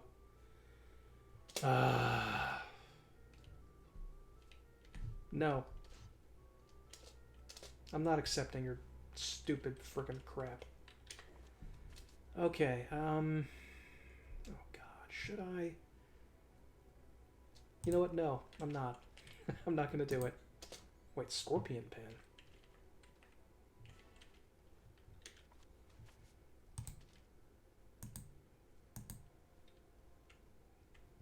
Should I try to fight these scorpions or just leave? Oh no. Oh, they closed the door behind me. Why would it do that? Why would you do it on the first level, man? That's brutal. Oh wait, no, I think I can get back now. You know what? I think I might just be heading on back. I'm gonna mosey on back to town, relax a little bit, see if I can pop a save, and you know, then maybe I'll head back into the scorpion pit. Because that's kind of what you got to do with these games. I think that Wizardry 6 and 7, they kind of solved this little problem of risk reward and save and don't save when they probably should just let me save before I go in there, you know. Exit. Okay. What? For goodness. I did. Come on. Just let me save. Alright, I assume I still have all the stuff that I got from that most recent trip, but whatever. Alright, priest, mage. There we go. Okay. So, buy, sell merchandise. And yeah, I think I still have a bunch of stuff. Alright, let's see if I have any gold. Not a lot. Not a lot of gold. 10. Well, it doesn't cost much to identify. Usually in games it just costs a brutal amount of money to identify anything for some reason. Okay, so the dagger and the dagger. Identify. Oh, here's some good stuff. Oh. This, you know, this pool gold thing, it does remind me of the good old days of gaming, but other than that, it's just a major frickin' nuisance. 100 alright. It better be a good axe. That's it? Just a hand axe? Really? And it cost 100 to identify? Really? Wow. I wonder what the map of magic does and how many times I could use it. Alright, short sword, hand axe, stone of sling. Alright, let's go to trade. Long sword, hachimachi, buckler, short spear. I wonder if there's any penalty for me going to the trade thing and doing this over and over again. Let's see. Yes. Mace. Okay, that's not bad. I mean, I don't think that's very good, but whatever. Leather shield. Sure. Cloth hat. Okay, well, I didn't get much good there in that little trade, so I'll have to go back and figure that out. Sandals, leather gauntlets. I could try to change the wait, mace. Staff of Fairy. That's not very good. I kind of like this this luck-based trading system. It kind of feeds a kind of gambling kind of addiction almost. Let's see what I can get for that. Oh, the hand axe I can get 100 for. I don't think that's very... I doubt that hand axe is very good, so I'm just going to sell it. Okay, sandals, longsword, channel, leather, helm. Okay. Cloth hat. Does he have a... No, he doesn't have a cloth hat. Okay. Sell cloth hat. Stone of Sling. I guess I should keep it. Does this mean literally one stone that I could use one time, or does it like represent like a pouch of stones? That's difficult to know. Okay. Can I buy my shield back? Let's see. Okay, yeah, I mean, I guess I could. You know what, maybe I should get a buckler instead. Yeah, why not? Be nice if I could equip it right now, but I have to go to examine, person, equip, buckler. There we go. Longsword, this dagger's gone. Leather helm. I don't know why that's yellow and that's... Oh no, I think that's just... No, okay. I was just clicking on it. Short sword, leather shield... Shop. Pool gold. Buy. Shield. Leather shield. There we go. And I don't think I got enough XP to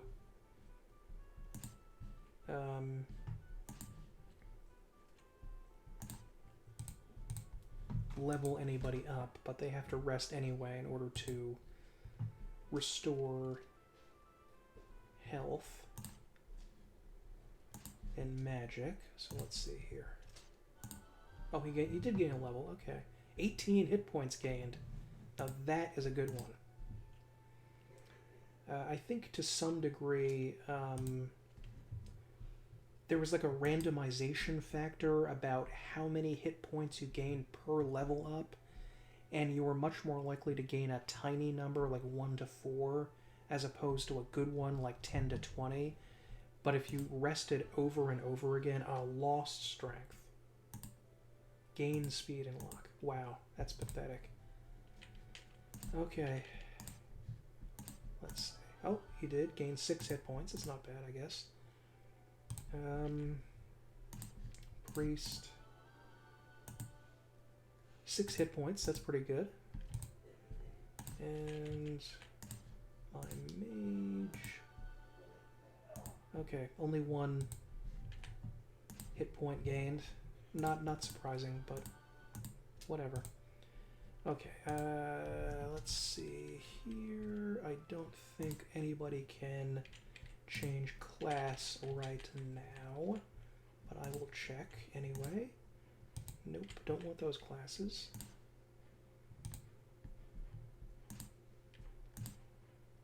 Oh, she could be a fighter, but that's not useful to me. Priest, also not useful. Nothing. Okay, so let us get everybody back. And there we go. All right, let's go back out and see if we can do anything with those scorpions. I assume that they can poison people, and I don't have the ability to cure poison, I don't think, unless they got a new spell to do that. But even if they did, poison is so savage in these games. I don't know if I would be able to deal with it effectively. Our character would just have to. I would just have to eat a death and, you know, grind out the gold later on to try to resurrect them. Okay, no trap. Good. And I got a stone. Good. I'm literally Charlie Brown here. You know, I killed some monsters. A treasure chest appears, and I get a rock. Okay.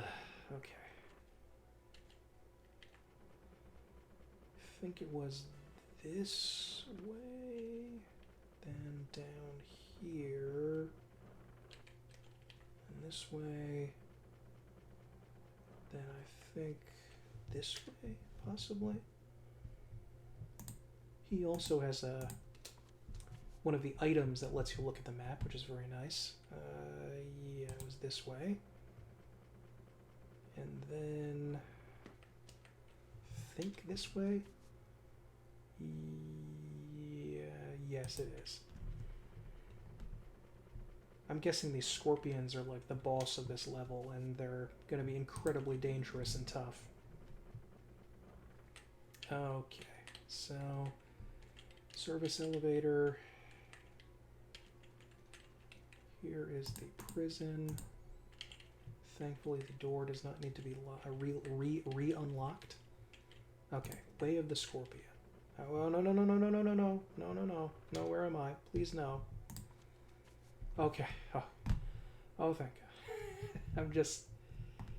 Oh, maybe the Way of the Scorpion is like,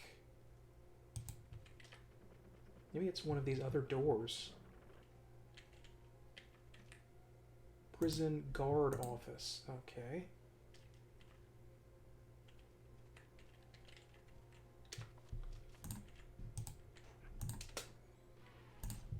Oh, thieves in the prison guard office? I'm shocked. Shocked, I say. Well, not that shocked. Oh, Milwa, that's the light spell. Okay, well, that's good. Don't know if that's all that useful just now. One enemy group. Yeah, we'll try to put him to sleep. And lowers spell resistance one. That's not bad, but not that useful. I was hoping for more damage spells. You know, Wizardry 6. I mean, the more Japanese games, more Japanese Wizardry games there are, that's great. But I wish more of them would take Wizardry 6 and 7's lessons to heart. And I did not put them to sleep. And make more of a more advanced version of Wizardry. I think that was the best version in 6, 7, and of course 8 is its own special thing. It's even better, but you know, as long as you know, even if you're not going for how amazing 8 was, 6 and 7 change things with magic so beautifully. So you can restore spell points over time and not be required to leave the dungeon to go rest in an inn with a finite number of casts for spells. Oh, no help for you, thief. You're not calling anybody. They're just gonna kill you and take your stuff, you jerk. There we go. 1000 HP, XP, nice. I love that you can continue to examine over and over again.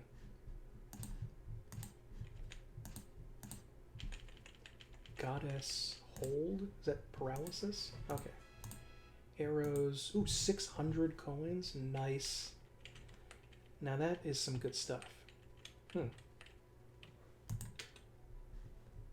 Alright, let's take a look here. So this is the guard office, but there's nothing here? Really? That's unexpected. I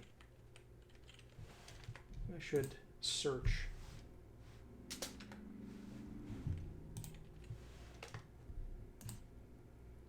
In case there's anything on the floor. Because I think also it would search for anything on the ground, or maybe there would be nothing here. Just, and that didn't have that light effect over it.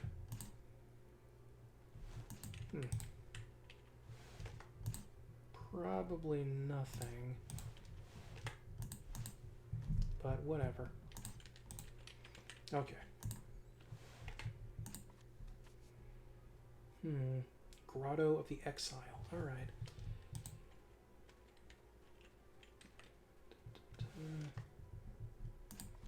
View map. Where are these scorpions I'm supposed to fight? I mean, that fight against those thieves was actually pretty good. I got quite a bit of XP and gold from that, so I'm going to be able to get maybe some more chainmail, or if there's any more. I don't remember if there was any more chainmail.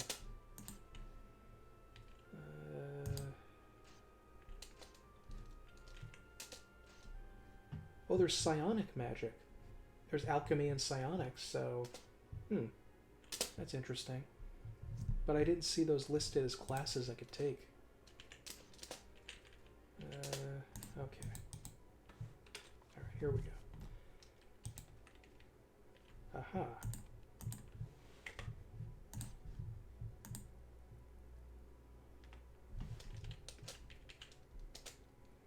Tempting lockpick.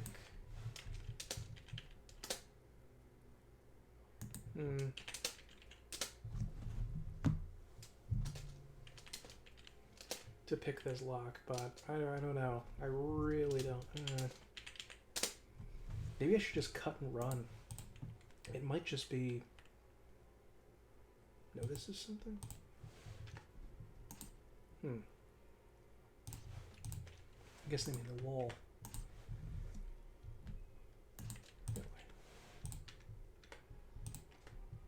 Maybe we can get into the wall through a button. Yes. Aha. Aha. Oh no, this is the dark area. Am I back at the start of the game? I think I am. Okay, so I'm gonna leave and go back and save. Which is, you know, some people may say I'm playing a little bit on the cautious side, but then, you know, those people have not played a Wizardry game before, so, you know, that's just what you got to do in Wizardry. At least I do. Maybe there are some absolutely tough badasses out there and just go out and do whatever they want, and somehow still win, but not me. Ain't gonna be me. Let's take a look here. Shop. Identify. We didn't get much in the way of 50 gold to identify an arrow. 375. Oh, I was about to say, what the heck? Stone. Map magic. Good.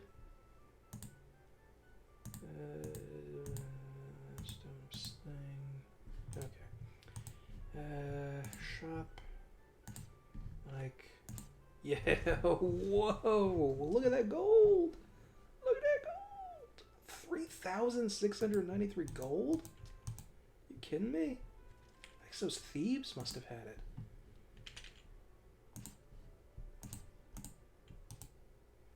Oh, I just right click. I didn't need to hit exit there before. That was my fault. Okay, I guess it must have been the thieves that had that gold.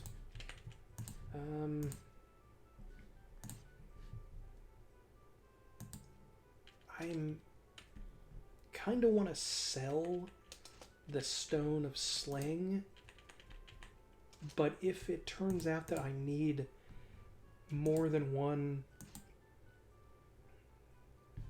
stone, like I need to collect like every single stone in order after I get a sling.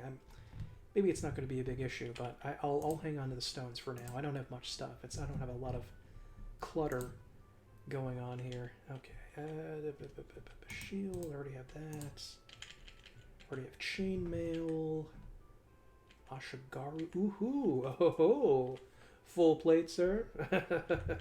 Don't mind if I do. Don't mind if I get some full plate right now. It is always a cool moment when you get some of that sweet, sweet plate armor. And since he's a dwarfy boy, I gotta kit him out in some plate here. Come on now. Okay, transfer chainmail to Alucard. Items, equip, Oh, he already had chainmail. Oh. I thought he did not. I thought he still had leather. Okay. I'm almost certain thieves cannot wear chainmail, but I'll test it out anyway. Equip. Cannot equip this. Okay. Let's quickly see if my priest lady can wear chainmail. Probably not, but you never know. Equip. Ooh, wait a minute. Yes, she can wear chainmail. Nice. That is sweet. Okay, might be going a little bit far to think that a mage can wear leather armor, but you never know. That didn't look good. I think something was grayed out. Yeah, it is kind of grayed out. It's just, the white and the gray just kind of look similar to me. Too similar. So, alright. So I can sell some leather armor that Pyra has.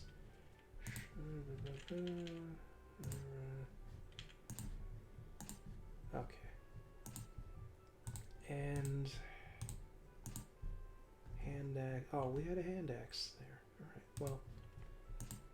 I assume that hard leather that was on there is something that that thieves can use, and it may be sort of like an upgrade for a thief. Whip. A whip of fairy. Medium range? I wonder if my fairy could attack from the back row with this. Because it says range medium.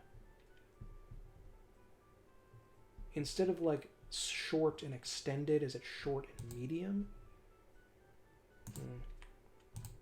I'm going to buy a fairy whip. Is the equipment too much? What? Is that what it said?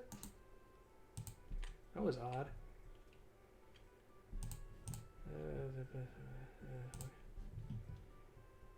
Fairy, pool gold, buy, whip. Oh, it doesn't even look like she can use it. What's the point? I don't know. Oh, wait. Who will be shopping today? Fairy lady, pool gold, buy, whip. And the whip of fairy, I hope I can use that for, we'll see what happens. Examine, fairy lady. I kind of like the idea of fairies being added into the RPG species pool, because they sort of, they're unique, a little bit more unique than the standard dwarf and elf thing. So, and it's interesting that you get this high risk, high reward thing because of how good they are in magic, but also they can't really wear armor. I wonder if they have the like a cane of corpus type weapon in here that you can make a fighter or ninja mage. That would be interesting. Okay, pool gold, back to you. Footwear, Waraji, no. I could get these leather gauntlets for 500 gold. 500 gold for some gauntlets. Spending all my money here, but if I'm going to be fighting scorpions, you know, might as well. Buckler, full plate, long sword. It's too bad they don't have character portraits here. Be a little bit easier to tell everything.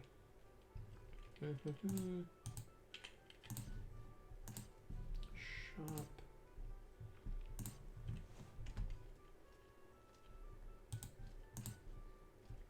Katana, dagger. Range. What is range? What is AI? Because medium range, short range. Huh. I don't know what they mean by that. Pole spear, quarterstaff, staff rod, flame rod, frozen rod. Oh, wait, did it say sling? Oh, it did say sling. What? But what is sling under staff and rod and not under missile weapon? Okay, that's fine. Died inside, but that's fine. Could have had a sling this whole time. That's fine. I don't care at all. Don't care at all. Okay, let's... I mean, this... You know, they're not really going to be able to do very much damage, but... You know... At least they have something there, you know, to try to do. Okay, back to shopping. Don't think there's really anything else I have here. Items... Smoke ball... Potion of profit. Profit? Is it supposed to be profit? Wait, Latomorphus. Is that... Latomorphus is cure poison, maybe. Okay.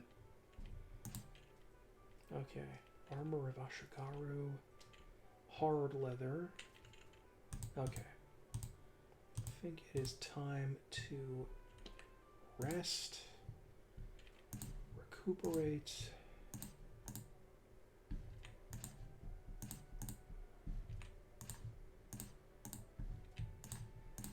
No new levels this time. I didn't think so.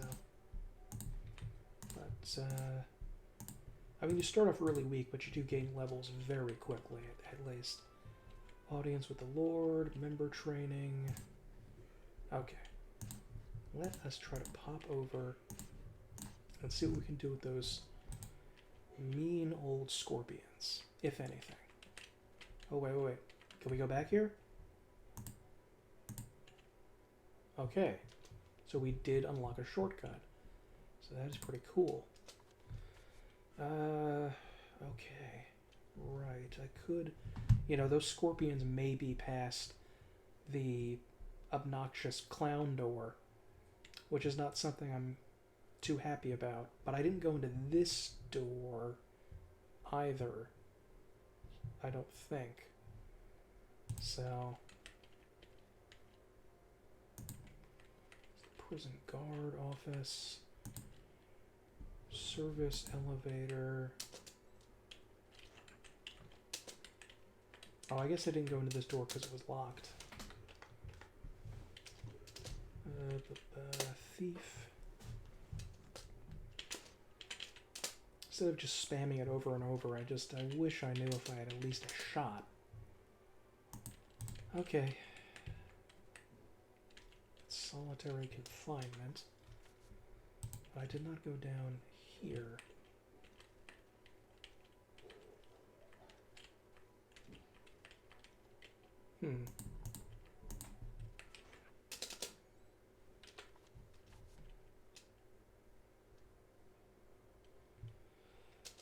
Oh boy, okay.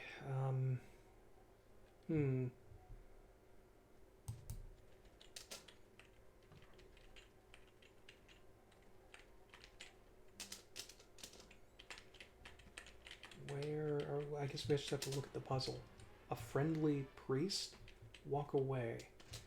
Oh, yeah, I didn't even know if this was going to be in there, but I think occasionally good character enemies will walk by who pose no threat to you, and if you choose to attack them, that's how you get your alignments to go from good to evil. God, this grinning face. Usually I'd expect to find a lot more of them, though. It's, again, a weird randomizer of something like morality, which is very peculiar. Yeah, alright. Oh, come on! It's under one of these criteria things. What fits the criteria here? Is in, isn't in. Flow, stagnate. Body, soul. Luck, stamina. History, geography. Clock, measuring tape.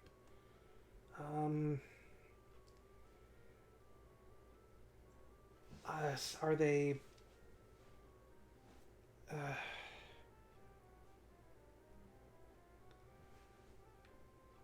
I mean, they're not similar. I mean, body and soul are opposites. Oh boy, that's not good. I can't really even...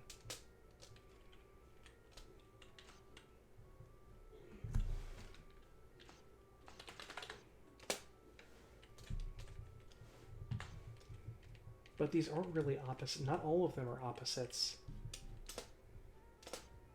That doesn't sound like the right answer.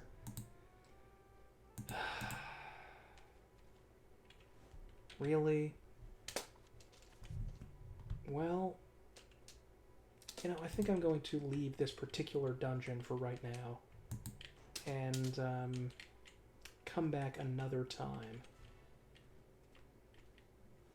Let's see how I can get back. Okay. I think I can get back this way. Yes, I can. And maybe I can try out one of the other dungeons. That is something at least we are able to go do, is try out a couple of the other dungeons, unless those dungeons are much harder, like too hard for me to face at this stage, but we'll find that out, I guess. We'll cross that bridge when we get there.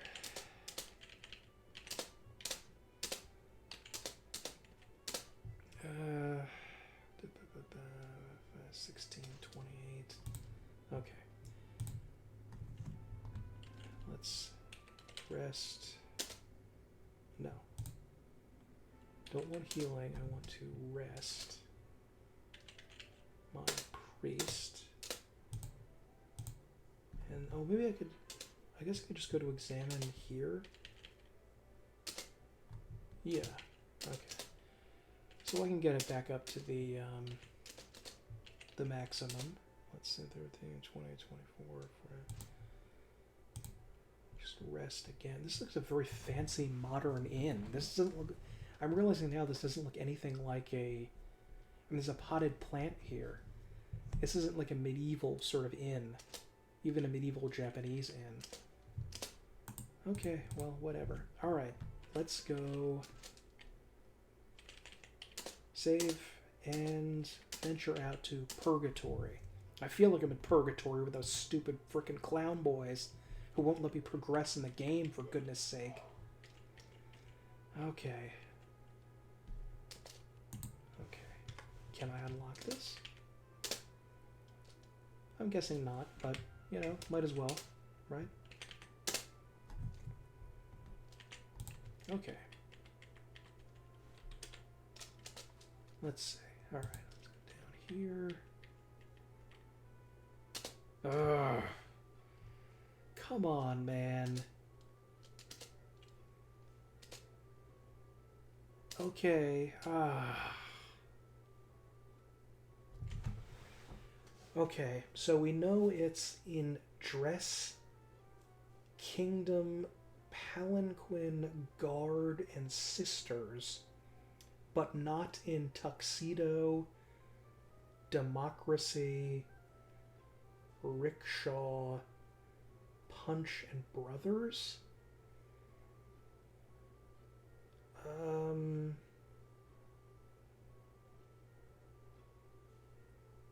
It's in Guard?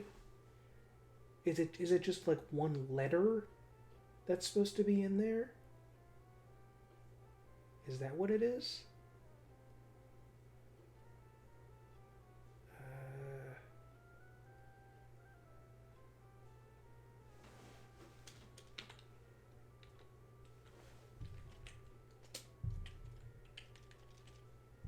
Only enter in English/Japanese.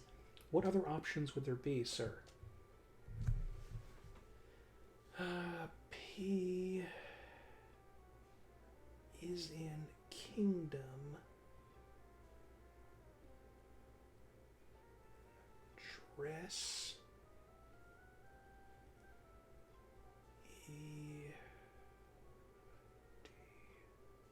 S is there, though. Isn't it? Rickshaw.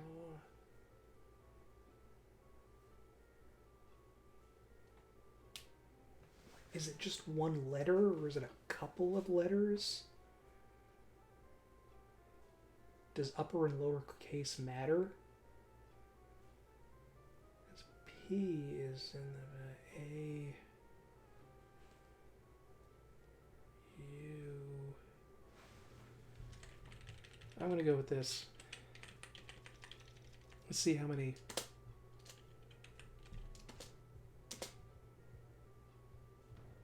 Wrong. Oh, I take some damage. It killed virtually everybody here. Wonderful. You know, I think I'm going to quit Reno and reload, because that is BS. You know, I wonder if I just refuse to answer whether I also take damage or not. I'm not sure about... It was at this moment that he knew. He fucked up. Oh, good lord. So this is what happens when you have an away party. Exit without saving. What about that?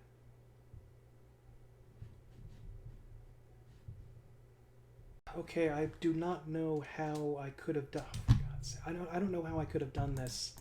I assume there's a way for me to have done this where I could just reload where I was before instead of going through all this, like, having to go back.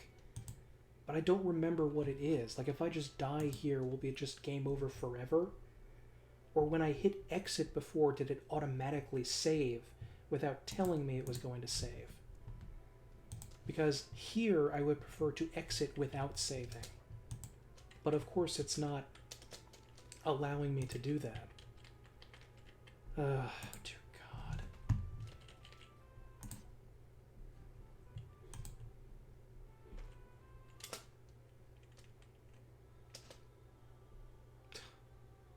Okay, so what I think happened there was when I'll try to show this to you here.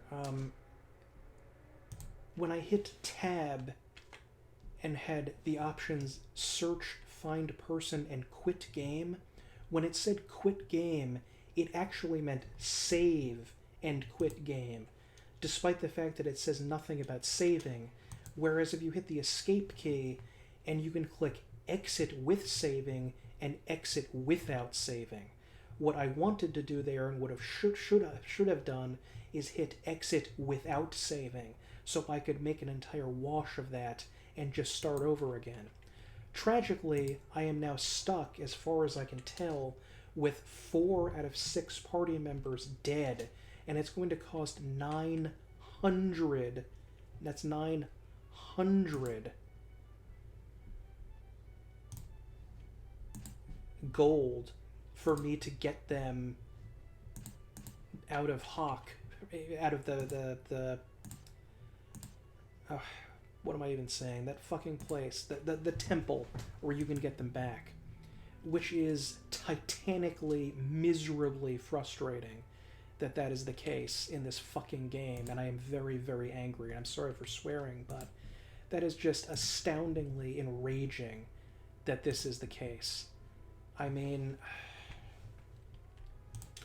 why is there 2? Why does that even exist? Now, I don't even want to really continue playing the game. I am noticing bizarrely that some of the characters that were already in the thing, the inn, seem to have extremely high HP, and they seem to have, strangely enough, leveled up in the inn, so the characters that are sitting in the inn have leveled up along with mine, which is interesting, and I think makes things a little bit less maddeningly frustrating to have to deal with, so I can continue on, sort of, with these characters.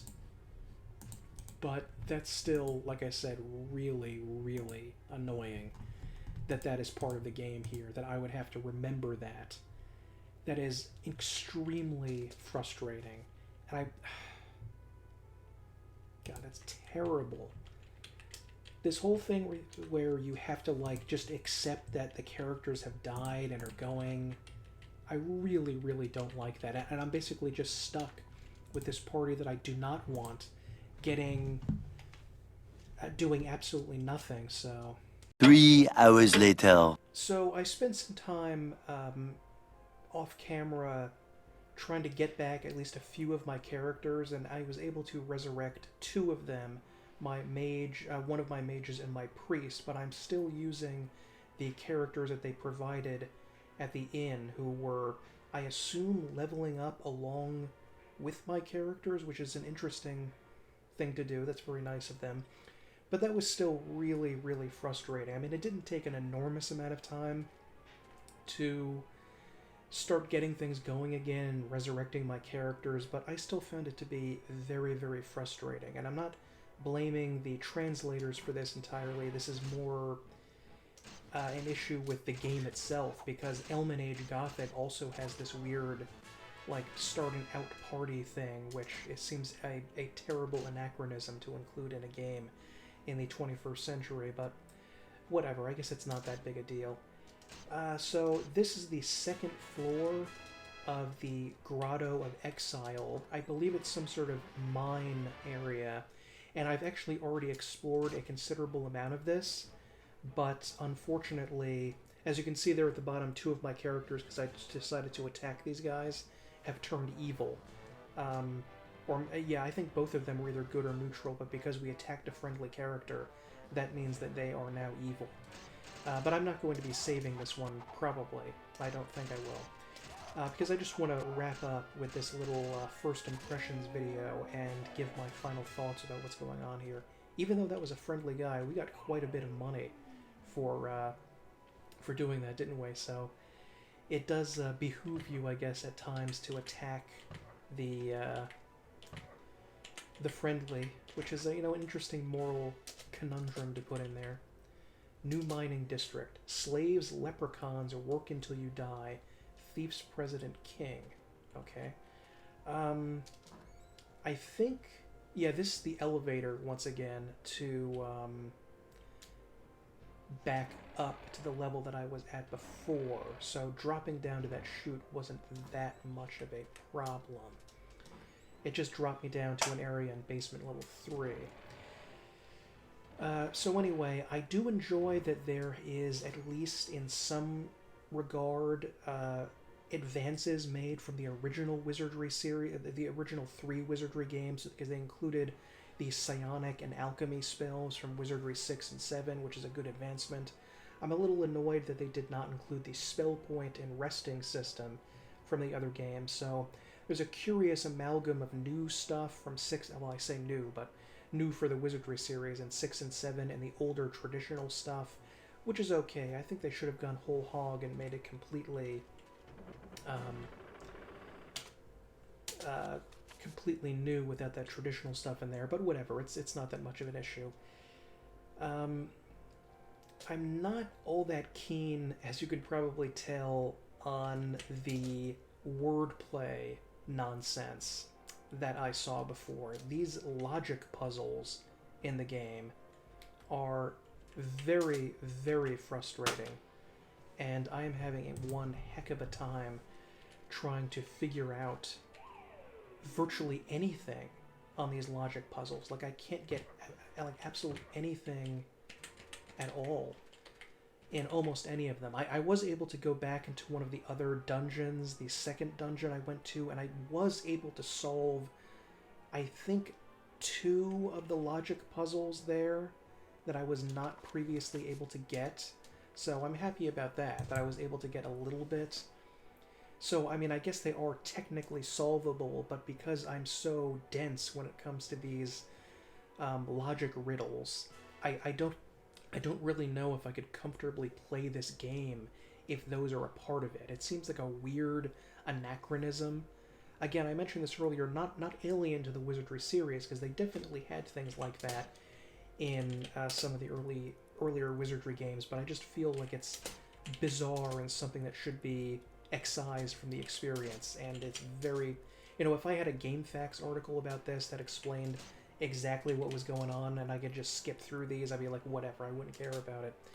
But because I have to do it all myself, wow, it's like I said, it's beyond me.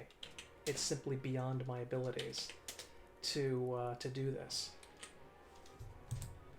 And, I wish it wasn't, but here we are. I've fallen down this hole a second time, but let's go back here. New mining district, work until you die. Right.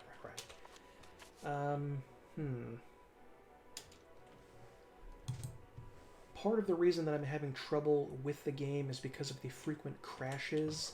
Maybe that's my fault because of how difficult this loading app locale, which I was able to find out as a way to play video games from other countries where you can emulate the language that they were using so that it doesn't cause problems, but I still have been having problems even when I started using the app locale thing. So my modding ability is pretty low, unfortunately. I'm sure there are other people that are really good at modding who just wouldn't care about this at all, and it wouldn't be anything of a big deal. But for me, it definitely is. And unless I went and tried to put the game in compatibility mode for Windows XP various service packs to try to get something going on there.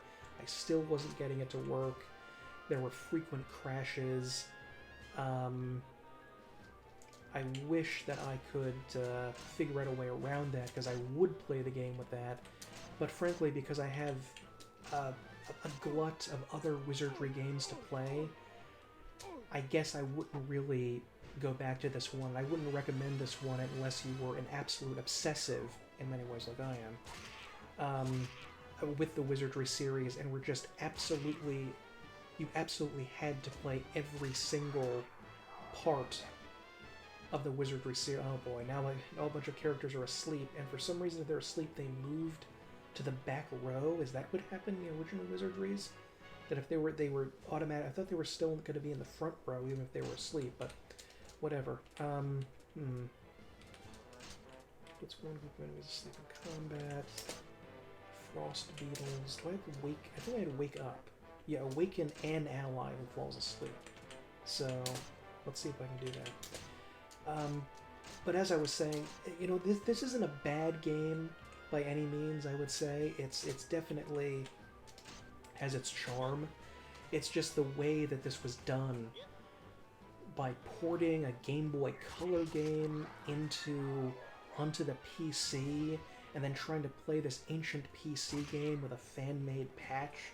This is really getting into very complicated areas where I have to question whether it is worthwhile to continue doing this, and I don't necessarily know that it is, especially with all of the frustrating things going on with those stupid riddles, and the fact that I don't have an auto map. You would have to be really like a truly badass Wizardry veteran in order to give this game a shot, I'm afraid. Because without that, there are so many other things you can do. I mean, this game really feels like a prototypical version of Elmanage, so you probably should just play that, which is much more. The UI is much more modern, and you won't have to worry about it crashing half of the time. There are other versions of the Japanese Wizardry series that were released on the Super Famicom that have been translated, like the Wizardry Gaiden series, which I recently played Wizardry Gaiden 4, and it was very good. So this really just doesn't seem like it's quite to the point where I would want it to be. Otherwise, I would say continue, but yeah, there are too many issues going on here. That the old-fashioned feel to it, which to some degree I like. I mean, I don't hate that old-fashioned feel, and I love older games. That's why I've dedicated a lot of my channel to playing and reviewing them. But this one doesn't really seem to. I don't want to feel like I'm criticizing the modders, because the people that patched this game are obviously just random regular people who took time out of their lives to do something for free just for other people to enjoy. And the fact that there are issues with it, partially I think is me, like I said, but partially I think maybe the modders, if they were being paid to do what they did, would have been able to do a much better job. optimizing this, for an English-speaking audience. But having said that, even with that in play, those riddle things are just so irritating. I don't know how in the world you could get around that. It's just so frustrating to deal with. I mean, maybe I could come back to this game when I'm willing to give it a lot more patience and time and energy to go about, to sit down and deal with the incredible frustrations of all of the how should I put it, all of the BS that you have to deal with just to get the game running. But until then, I don't think I'm going to be continuing this one. I may want to try to continue Wizardry Empire 1 on the Game Boy Color. But the reason that I wanted to play it on the computer was that I thought the UI would be easier and that it would look better. But I think the opposite might be better. I think the UI might be better on the Game Boy Color, even if it's not going to look as good. I would still prefer to play it on there, so I don't have to deal with this miserable agitation going on here. But I mean, I did have some fun playing this. Again, if you're willing to go through those very challenging issues that I mentioned, you might be able to get some stuff here. I encountered this before. I have no idea what this means, that a spirit is throbbing here. Spirit 0.2 bonus 60. No idea what that's talking about. I attempted to figure that out. Zero idea what's going on there. The darkness zones, again, not very visually stimulating and often quite frustrating to play. Even with the map, it's kind of difficult to figure out what's going on. These were in Wizardry 6, by the way, the dark zones, and 7. Although I think they were a lot less prevalent in 7 than they were in 6. But trying to figure out exactly where I am is, oh my god, this is crazy. So yeah, I mean, I think that's all that I have for this video. I was just annoyed that when I was looking up whether or not I should play this game, I didn't find an English language overview of this. And considering how old this game is and how many bajillions of people are on the internet, I kind of assumed, oh, I'm out of map abilities. I can't even look at the map. Lovely. I kind of assumed that there was going to be, at least one video on there of someone saying, like, here, this is what this game is. This is what you can expect. Here's what you're going to join. I wanted to provide that for someone and also just get a little bit of content out there while I was working on some more scripted videos. I'm still working on videos about D&D and about some video games and about some television shows that I really enjoy, and I just wanted to get this out there, just, in case someone is out there like I was searching for this to get what the feel was, and if you're willing to put up, the bottom line is, the TLDR is that if you are already familiar with the Wizardry series, and that I have to stress that, if you're already comfortable with it, and you are experienced with modding games, and are willing to put up with various issues like crashes and so forth, then I would recommend doing this.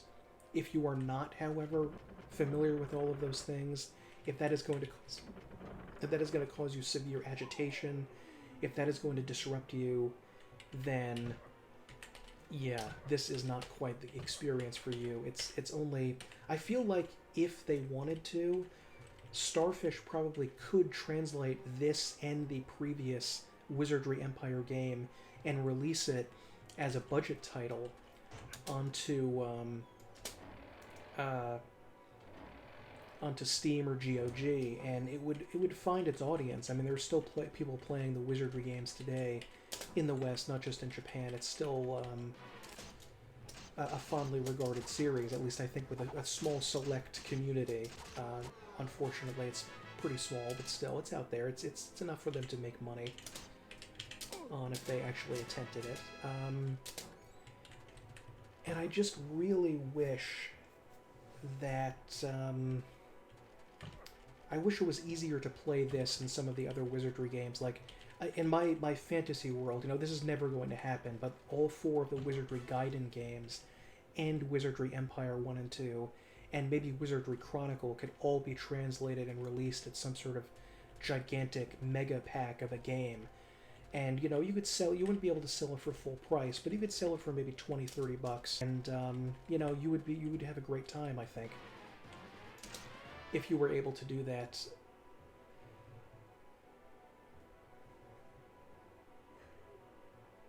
And I think you would turn a modest profit. The Japanese are certainly willing to re-release old games again and again on various PlayStation stores and all that. You can still buy the Breath of Fire games and all kinds of JRPGs from the 90s.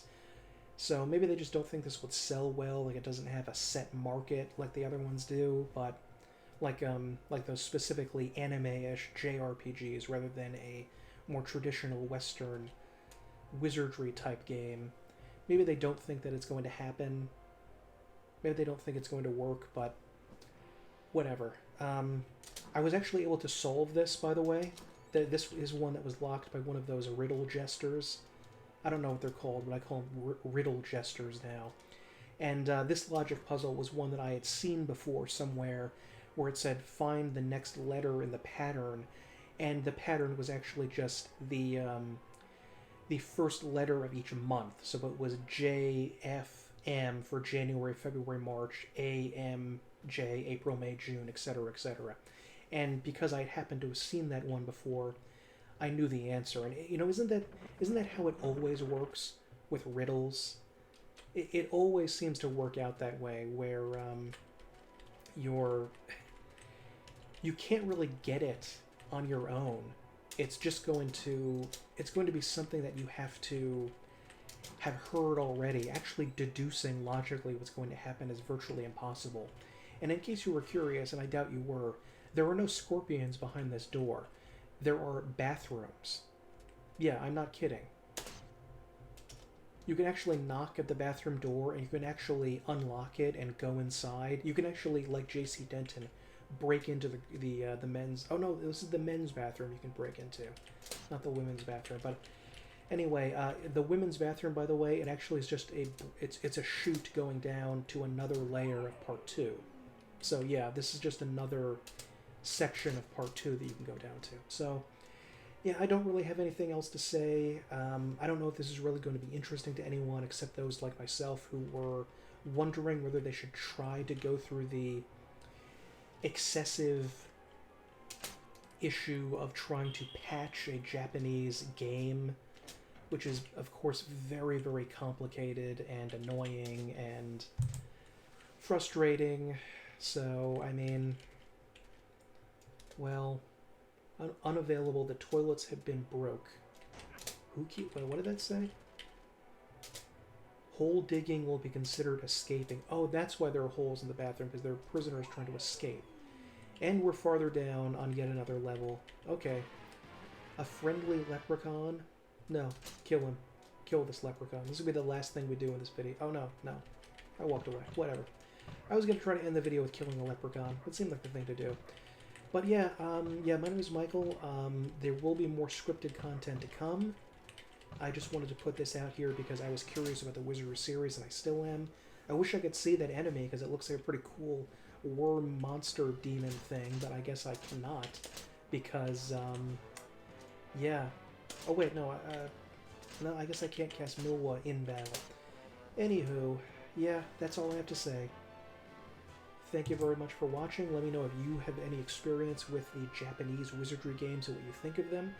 And if you think it is possible to patch them, I will include not links to the game itself, of course, but to the patching things on the ROM hacking website and to App Locale emulator if you want to see about trying to emulate this game yourself, if you are made of sterner stuff than I am and are willing to put up with this agitation. And yeah, thank you very much and have a good night.